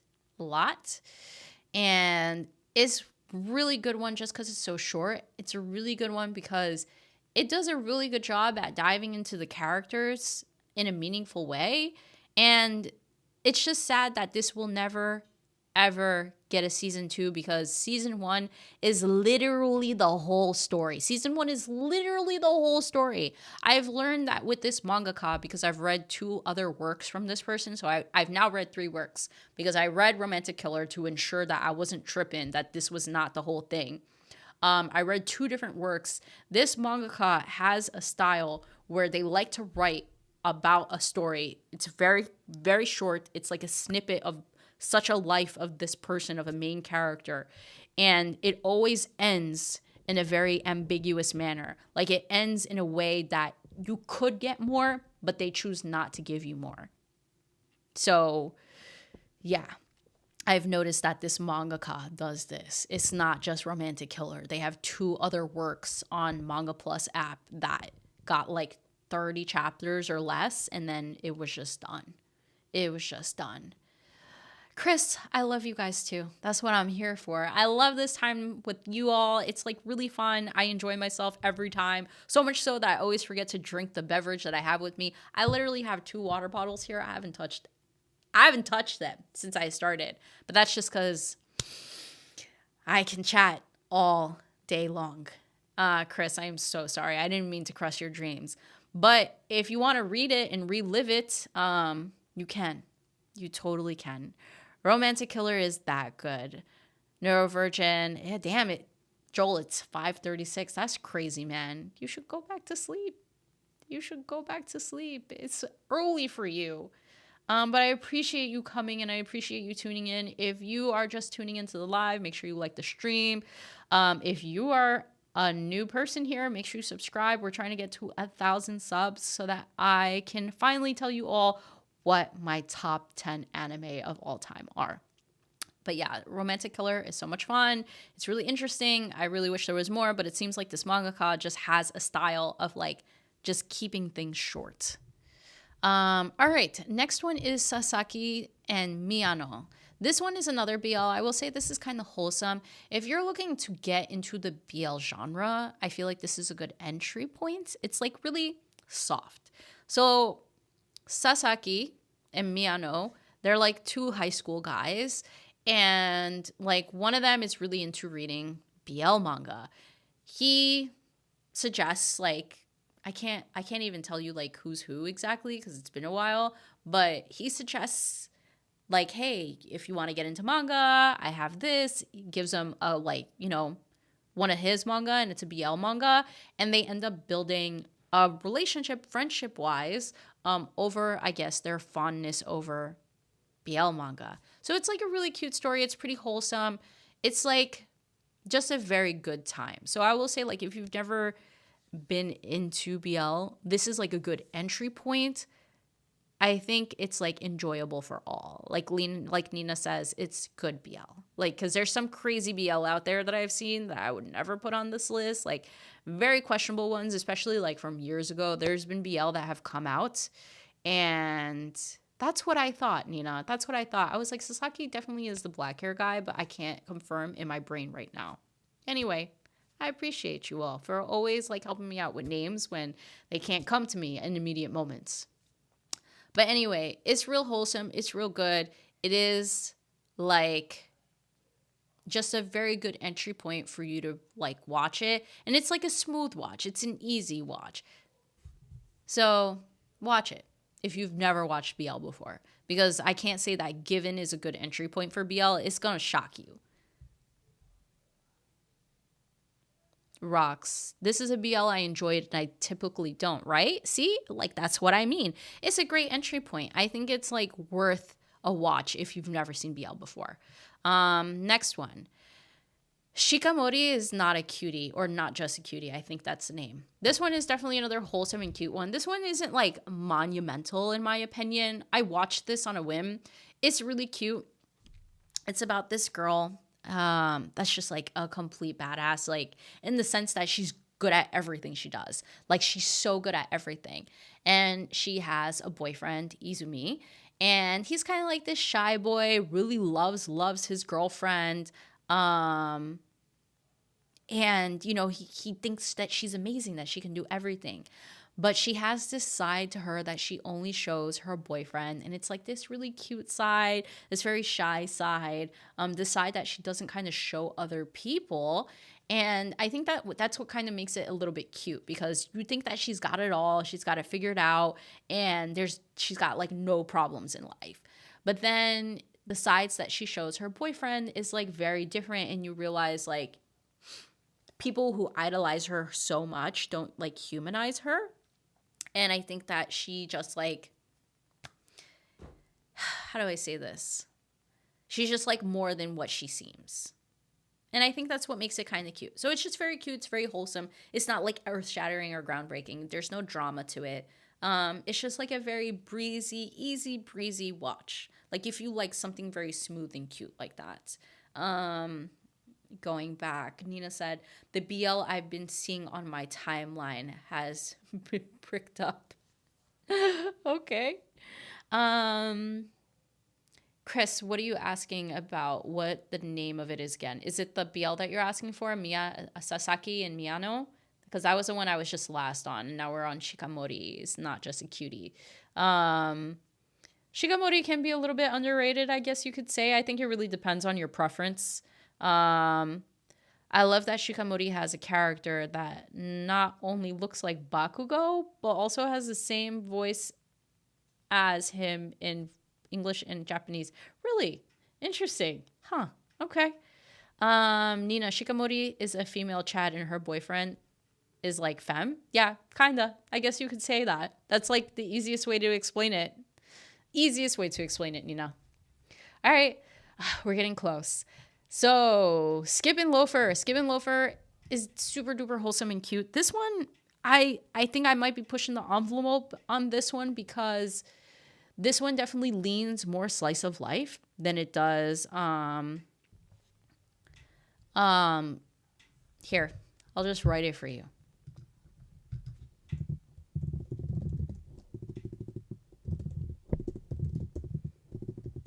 But I'll send out this list or post it somewhere wherever so that people can find it.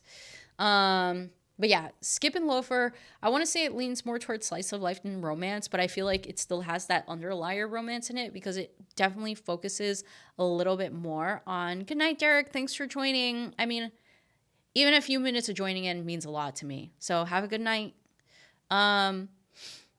It definitely leans a little bit more in that slice of life and that relationship building because like it seems to focus more heavily on friendship and like that aspect than it does relationship. And I feel like relationship romantically gets folded in a little bit later. And it's just so cute because it's all about this girl who's moving to a city from after living in the middle of nowhere most of her life. And like she's trying to just make friends, but not only make friends, but she also has this idea, this goal, and this dream that seems very lofty compared to her classmates, but she's just very confident in who she is. Even though she's a little bit quirky, she just knows who she is. She's very confident about it, and people seem to gravitate towards her because of that. And the male MC seems to like think she's a little bit weird and quirky, but likes a lot of aspects of that about her because she just doesn't put on airs. And I think a lot of people that he's been around in his life has put on airs before, and he's kind of tired of that. So their relationship or their friendship and what they're starting to foster is just really, really cute. I think this is getting a season 2, so I'm really looking forward to that if it is. I agree, Nina. It's just like purely wholesome. Okay, this one definitely has to be a romance though. This one is because it's the Japanese name that keeps coming to me, which is Shirayuki something. And I always forget the Japanese name, which is absolutely crazy. So give me a second because I totally have it on hand. And that is Snow White with the red hair. Yeah, there you go. Snow White with the red hair. This one is interesting. I don't even know where I want to put it. Like, I don't think I even have a proper category. And mind you, I made the categories, which is absolutely crazy. This one, I want to say it's cute and wholesome, but I feel like it doesn't belong there. So, like, Shirayuki is, like, about this girl who, like, meets this prince, and it's kind of like love at first sight. Okay? And it's interesting because everything just seems so smooth between them.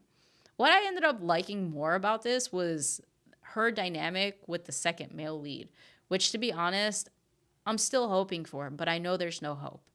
He is like the bodyguard for like the Prince Zen, and like he's kind of like an assassin too. But like the relationship that he has with Shirayuki, which I think that's her name, the relationship that they have is just so it's more sensual, maybe. And I ended up reading the manga for this too because I had to know how it happened. But then after I saw the male lead, Obi, yes, Nina, you know it. I feel like you know like all the great men out there that there exist in the anime manga universe because Obi was my everything during this. Oh my god, it totally crushed me when it was like, yeah, Zen and Shirayuki are absolute endgame. Their love is undeniable, and she will never, ever, ever reconsider or ever even look sideways. She never even looked sideways once. And I'm just like, girl, just give him a piece. Just give him a small piece.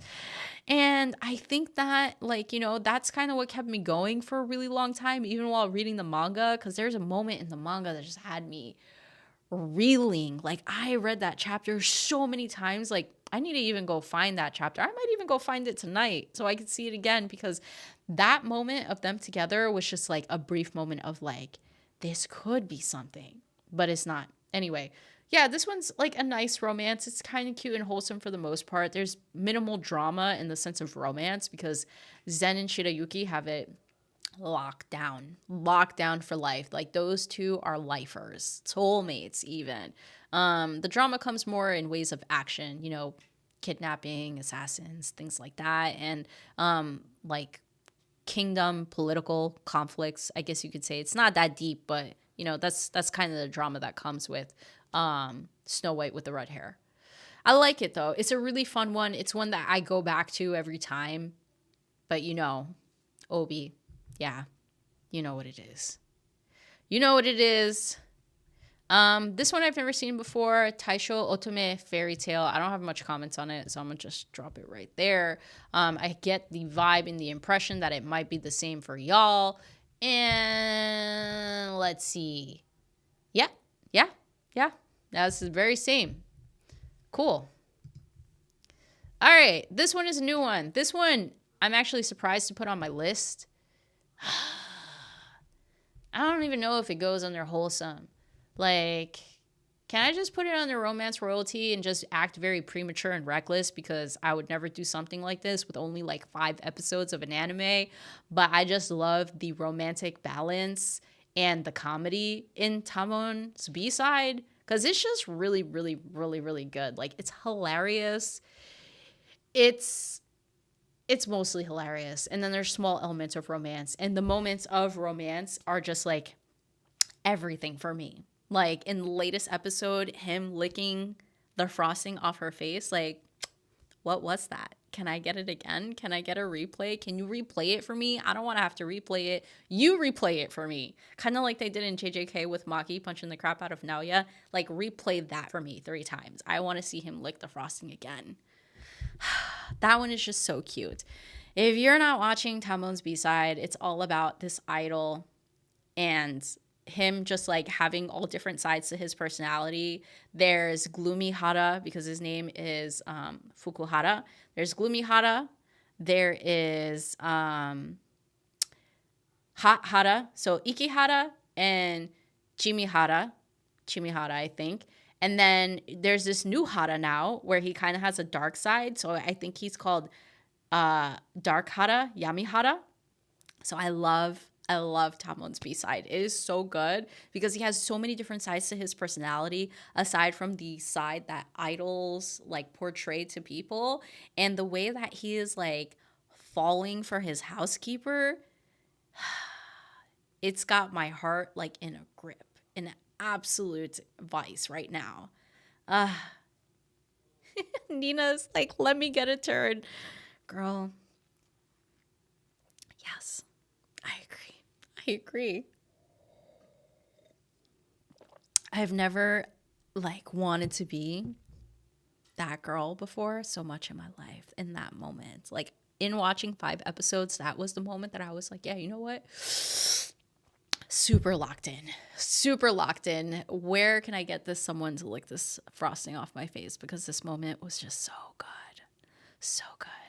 Chris, ooh, I was about to start that. Now I must watch it. Yes, Chris. I mean, I think you'll really like it. All of the gorgeous idol men. It's just a fun time. It's just a fun time. Joel, I don't know what you're expecting here. But like when we're talking about romance anime, there are definitely going to be men that just are you want to attain, and unfortunately they're fictional. Anyway, we're getting close. I'm going to just start knocking some out. The magical girl and the lieutenant, I think it's the lieutenant, used to be arch nemesis. I haven't seen that, unfortunately. It looks really cute, but I've never seen it. Tonikawa, I haven't seen it. Tonikawa, Fly Me to the Moon. It looked like children getting married, so it didn't seem like my vibe. Joel, see, you just don't know that side of me yet. I keep it under wraps for the most part, but I feel like every woman that watches anime has that side. Are you serious? Like, anyway, is there anything else on this list I haven't seen? No, for the most part now, everything here I have seen now, so now I can proceed. properly. The fragrant flower blooms with dignity. That was really cute and wholesome. That literally had minimal to zero drama. To be honest, also not very monumental. Like, I liked it. There were times that I actually felt like the story was a little bit trite. I was a little bit bored. But, I really liked the animation. I thought they did really good work with that. And I thought the moments that were supposed to hit romance-wise hit. Actually, yeah, I think I'll keep it there. I won't put Under Just Kiss already because it seems like these two characters just were just very passive in terms of taking action. So I'm happy to see how it ended with season 1. Maybe I'll get a season 2. I hear the art from the manga is fantastic. But, I thought it was just wholesome and cute. Very good, decently paced story with beautiful art and really cute characters all overall. Nina, them being fictional is the only thing saving them from me. Yo, that's hilarious. That is hilarious. Oh, yes. And I think Chris agrees. I agree. I feel like we need to have a secret meeting to talk about husbandos because this needs to be discussed. This needs to be discussed. The Virgin says, "Oh, Toradora, another classic. The ending kind of made me feel conflicted." Oh, okay. You know what? Let's just jump to Toradora so now that we're talking about it. This one definitely felt toxic and locked in for that reason. I did not like the ending. Did not like the ending at all. And granted, it's been a while since I've seen it, but the ending is the part of this anime that's seared into my memory. It just felt very uncomfortable. It felt so weird. For those of you who have never seen Toradora, Toradora is about just two opposite attract characters. I feel like this is one of the very first anime that I've seen the tsundere character, the character that's just cold up front, but on the inside they're mushy. You know what I'm saying? So I mean, it's good overall to an extent. It's a fun watch. You can really enjoy the journey and seeing how these two get together and become a couple. But the very ending of it was just problematic. It was problematic. And I was just how do you guys jump to this type of conclusion? How do you guys get here? How did we get here? That was my thing. How did we get here? I feel like nobody used their brain in the end. Fragrant Flower is fire. Currently reading the manga right now during the stream. I won't wait for season 2 because it's too good for to wait for. I mean, I can understand that. The Virgin also says Fragrant Flower is so good though. Joel, this is why we need Mel in Discord after dark. See, I can't be in there after dark because, I mean, you see me. I got pockets of time. This is one pocket of time. This is my current window of time. If I ever find the time, I'll be in there though. The day that I will be in there, I will let y'all know. All right? Emergency meeting on husbandos is crazy. I mean, it's important. It's important. You don't understand. It has to happen, Chris. It absolutely has to happen. I'm so glad that you're down for a meeting. I mean, I can start drafting that. I'm gonna start drafting that. I'll ping you. I will ping you. Toradora is good. It's an emotional roller coaster, especially by the end. By the end, you're just what the hell happened? Chris, LWAP After Dark is not real. It's not real. I mean, P says it's real.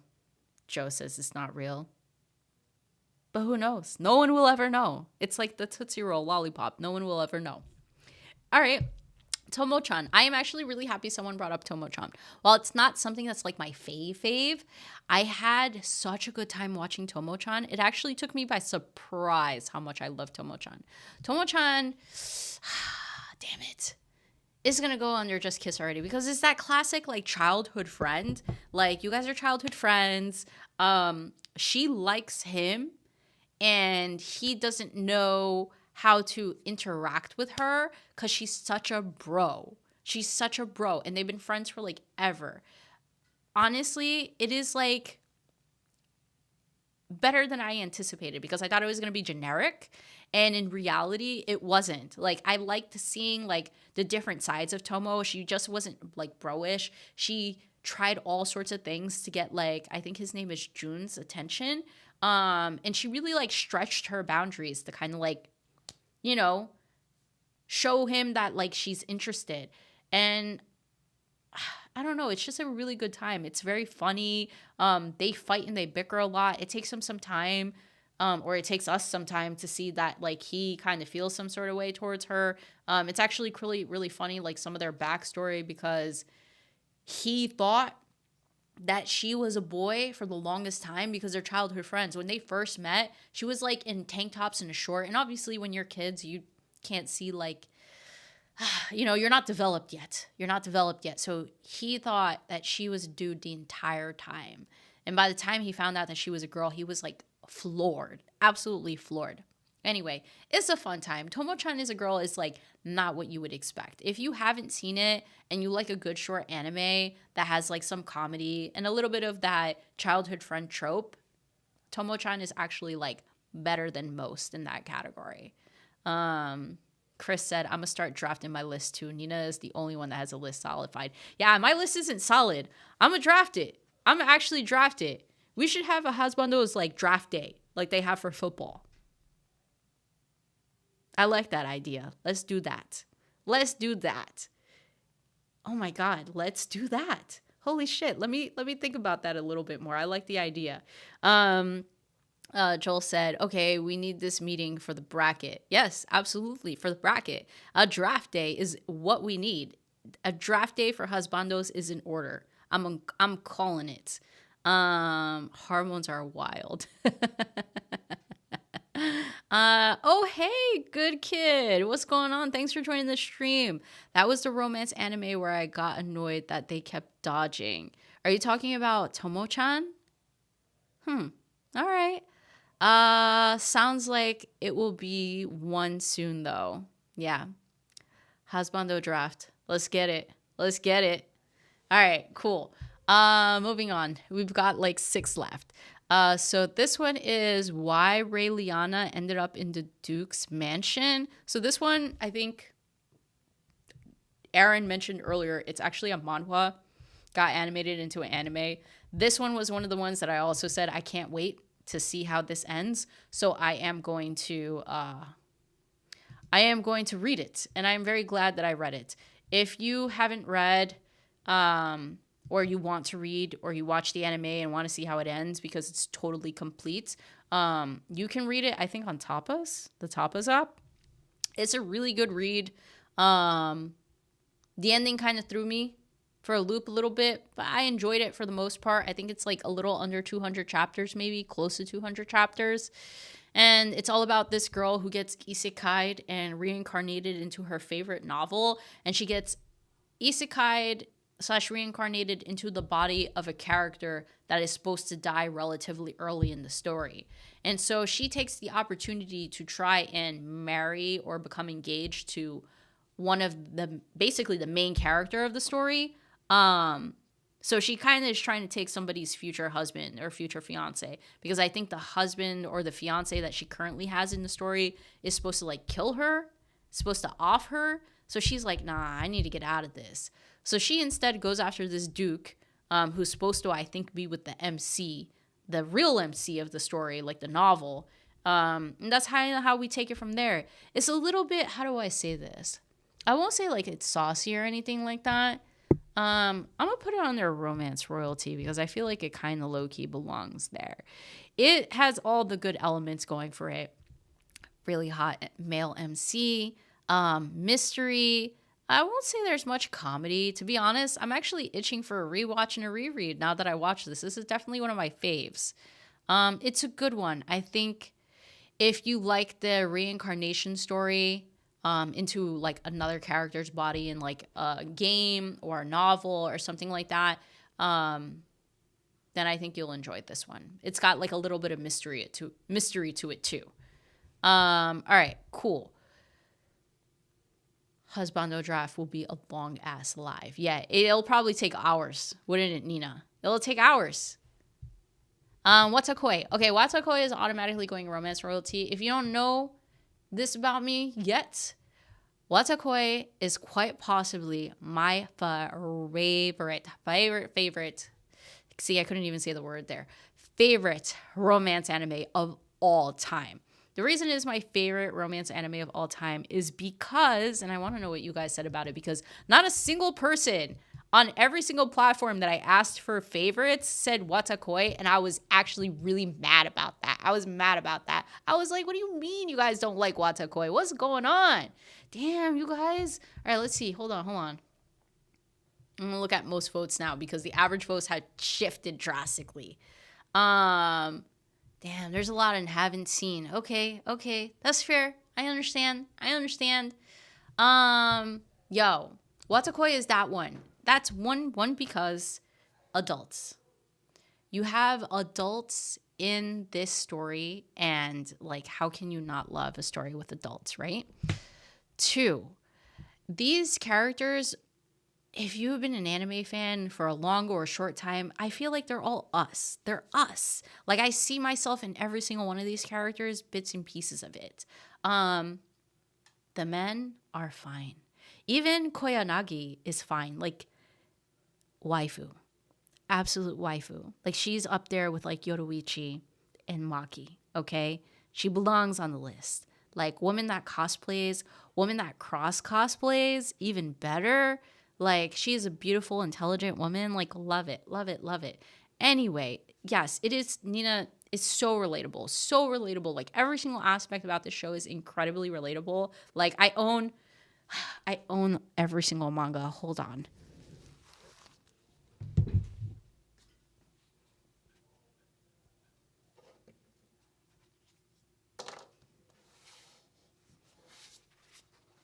Because I have to show y'all the collection.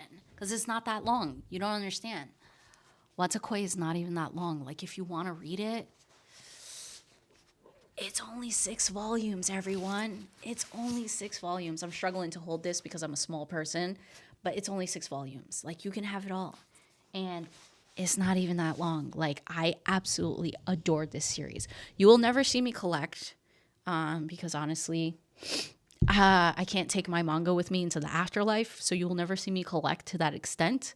But when I love something, I will collect it. And this is one of those things. 1, because it's short. 2, it's just the best. It's the absolute best. For those of you who don't know what Watakoi is, it is literally about otakus finding love amongst each other. Like, it is called Watakoi, love is hard for otaku. Because these are people who found it, especially Narumi, who's our main character, who finds it hard to be in a relationship with someone. Yes, Joel, it does have a box set. Like, you can find that very easily. She finds it hard to find love with a regular person, like a non-otaku person, because they can never understand, like, her interests. They can never understand, like, her BL love. They can never understand her ships. They can never understand, like, her obsessions. You know what I mean? And I think that in this group, they all understand that about each other. Like, they all understand, like, their love. And even though they're all otaku, they're different forms of otaku. So they all have different forms of, like, love for things. Like, Hirotaka is a pure gamer otaku. He doesn't really watch a lot of anime, but his girlfriend Narumi, really into it. And the way the story basically starts is because she doesn't really, like, she has a hard time finding love. She jokingly says one day to her childhood friend and kind of like co-gamer friend, because they get together every once in a while just to game. She jokingly says, like, hey, or he says it, like, hey, we should date. And one of them laughs it off and they're like, no, I'm serious, we should date. And they end up dating and they go the long haul. And it's just like, how did this happen? How did this turn into a joke? And then now you are in a serious relationship. Anyway, it's that good. You know, you see them cosplay, you see them go to cons, you see them have relationship difficulties because, you know, every relationship has difficulties, even otaku relationships. And they talk about, like, being a closeted otaku, talk about being an open otaku, talk about being ashamed about some of their interests, talk about their passions. It's just one of my favorite, if not my favorite romance story of all time for that reason. Unfortunately, the anime only has like 13 episodes or so. They have some OVAs that you can't find anywhere. It is locked up in Amazon Prime jail. That's another thing that sucks.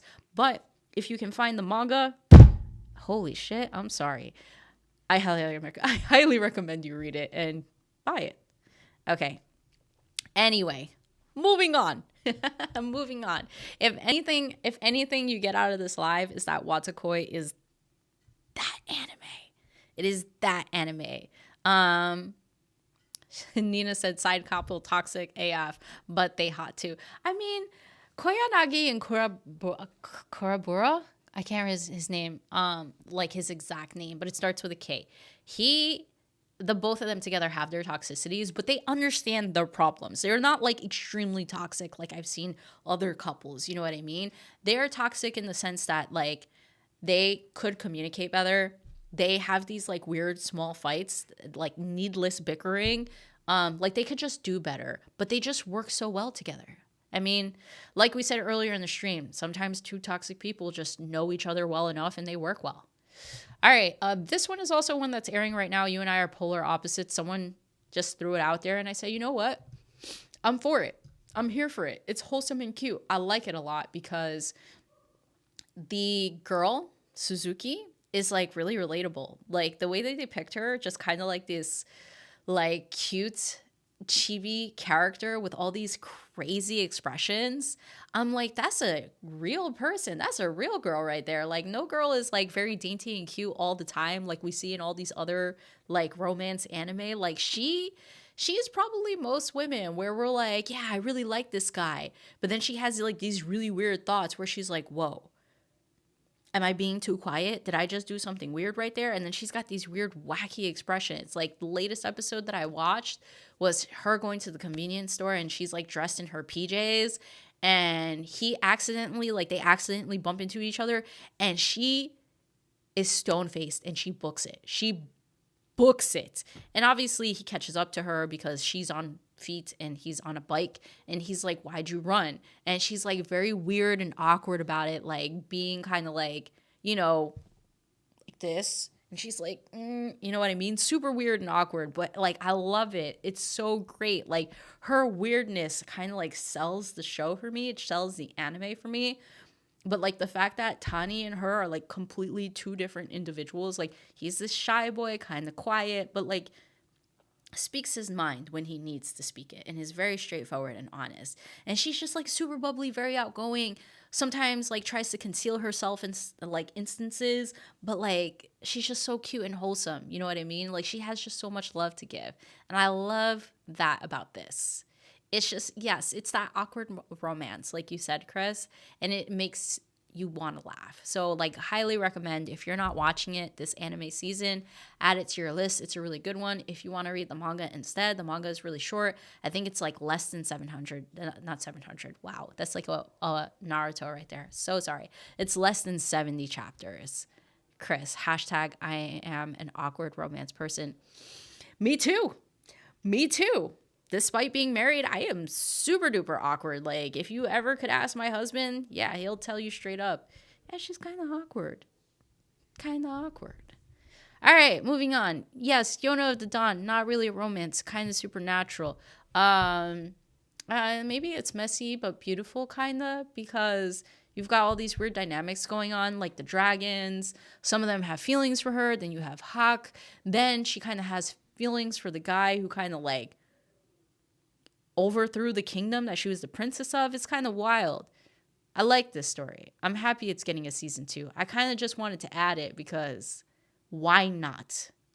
I don't normally do things for just why not purposes, but this is one of the times that I was like, why not? Because wow, it's past midnight, everyone. I did not expect to be streaming for this long. So note to self, we will never be talking about 60 plus anime again because we have now been on here for 3 hours almost, and it's just me. So I'm really happy you guys have stayed for 3 hours. I appreciate you all, especially if you are East Coast time like me. It is past midnight, so don't worry, I'm wrapping it up soon because there's 2 left. Not that I have a problem being here because I love being here. But I'm sure some of you are a little bit tired like I am. And I don't really feel exhausted, but like once I end this stream, I'm going to feel the crash. I'm going to feel the crash come so hard. Anyway, where was I? Yona of the Dawn. Yeah, I'm just really excited. I want to see how it ends properly. Like, I need to see Yona and Huck, like, absolutely, like, be together because obviously that's endgame. There's no other way. Like, they've made it very clear in season 1. In addition to that, I've read pieces of the manga. I know it gets better. I just had to stop at some point in the manga because I lost track of the story waiting for chapters to come out. You know how it is when you're reading chapters like week to week, except I think Yona is month to month. And when something's month to month, it is really easy for you to like lose track. So yeah, I lost track and I had to stop reading. But now that the manga is done, I want to read it again, like start from the beginning. But since it's getting a season 2, maybe I'll wait a little bit. Maybe I'll press my brakes on that. Because I have a long list of manga that I'm reading. I started reading Drops of God, Chris, the wine manga that I was telling you about. I'm enjoying that. Likewise with the live action from Apple TV. And then I will be watching the anime come this April.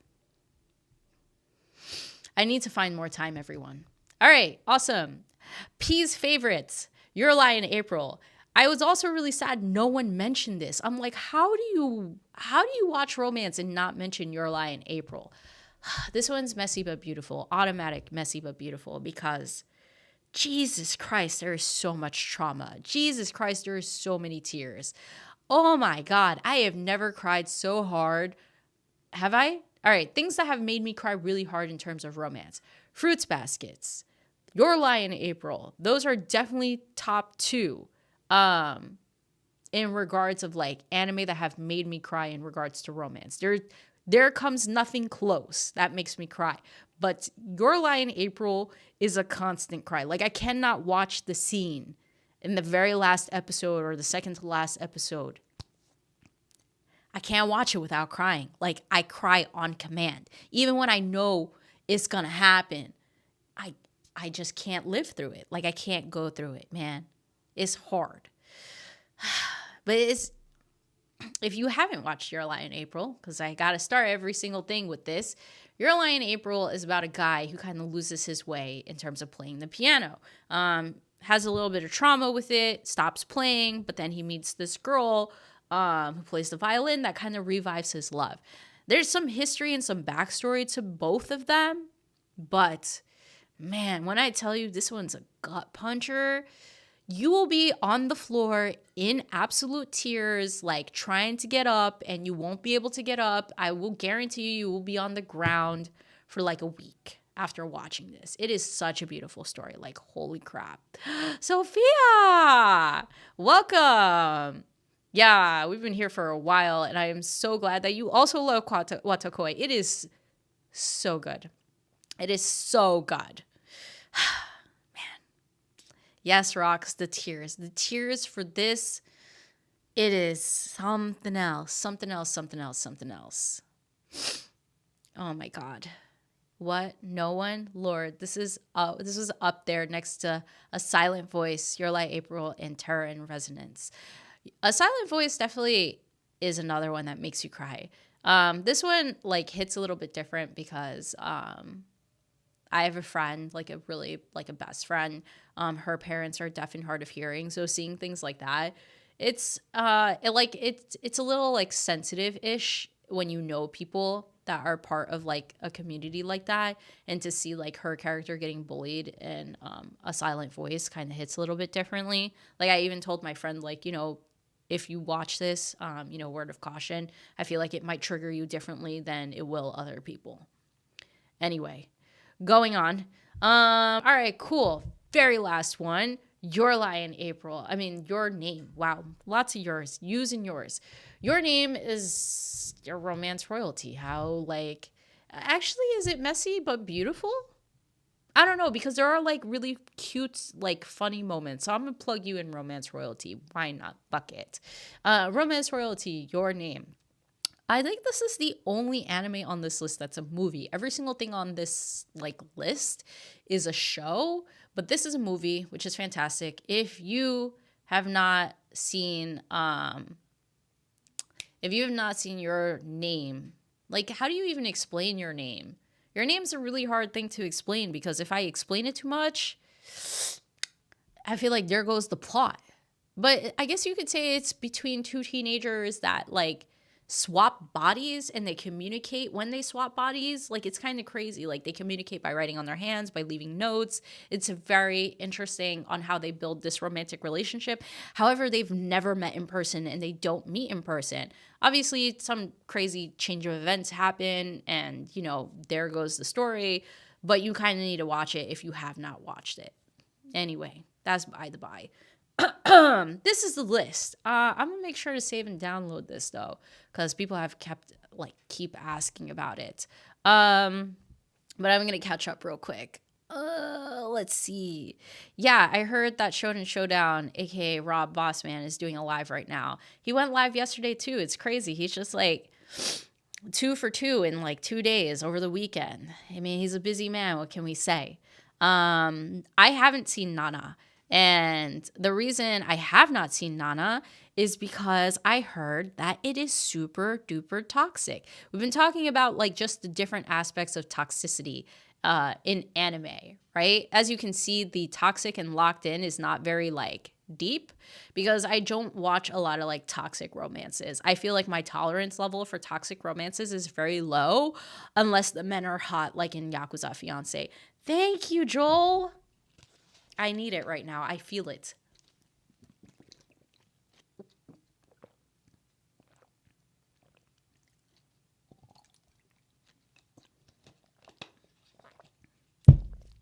Thank you. Okay, cool. My voice is back. Yeah, the reason I haven't watched Nana, though, is because I heard of the levels of toxicity. I heard that it's good. I heard that it's like a romance pinnacle, especially for GL.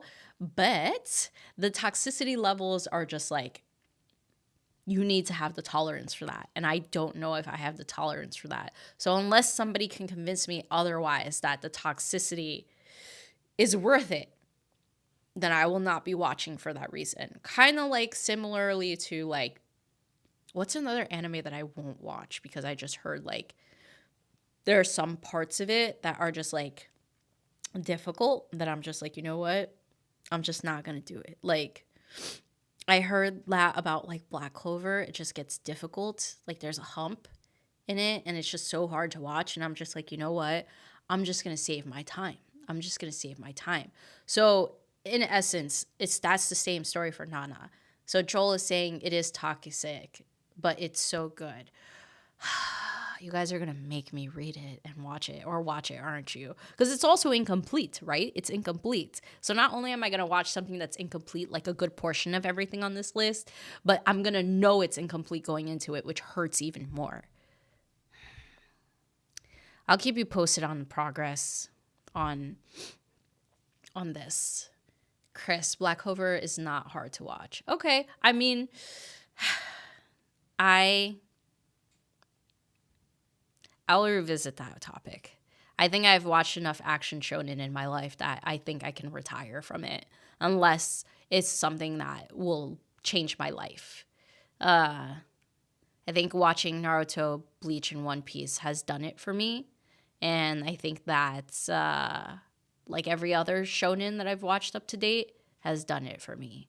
Nana manga went on hiatus since 2009, so I'm leaving that in the dust until it gets revived because I'm not trying to get cliffhanger trauma. See, that's what I also mean. I don't want that.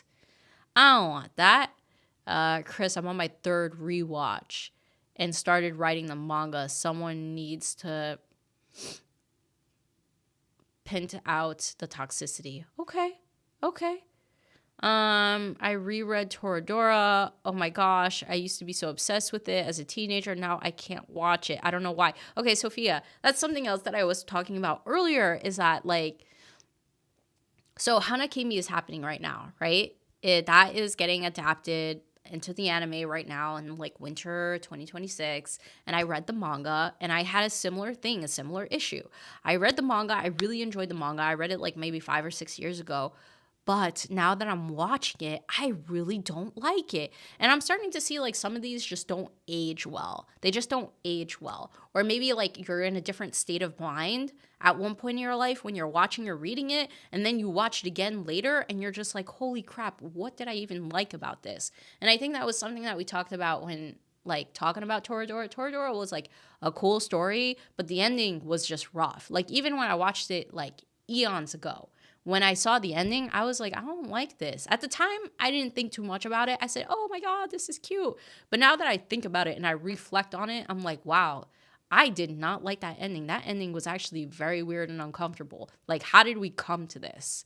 Anyway, Rox, have you seen Sentenced to Be a Hero? It's pretty good. Yes, I am behind on a few episodes. I'm currently on episode 4, but I've really been enjoying it. I really like Silo. He's just at character, man. Like he's a very relatable character. It's like you're about to go to work and you really don't want to be about that. Like you got to go to work, you're not about it, but unfortunately, this is the life. This is the hand that life has handed you. Wow, that was wild. All right, cool. Man, this has been a long stream, everyone. We're going on 3.5 hours now. So you want to know something? I think we're going to have to start wrapping things up here. I'm going to save this and I'm going to send it all to you.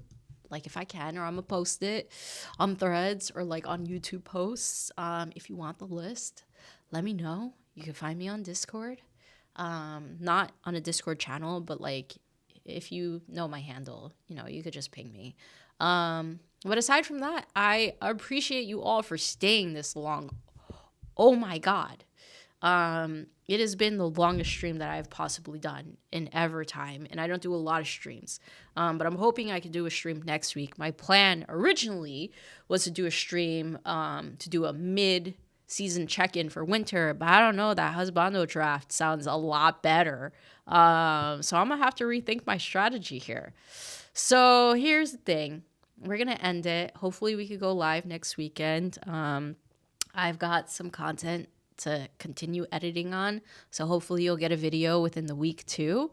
But until then, I thank you all for joining. If you are not subscribed yet, make sure that you subscribe because we're trying to get to 1,000 subs here. Once we get to 1,000 subs, I promise you I will be releasing my top 10 anime of all time. There will be a video on that. So make sure you get me there. It'll really help. Make sure you like the stream. It also really helps the algorithm. I appreciate all your engagement. I appreciate all you being here. I love you all very much. And, you know, with that, I'll catch you all on the next one. Have a wonderful evening, morning, afternoon, wherever in the world you are. And yeah, I hope you enjoyed this stream. Night, everyone.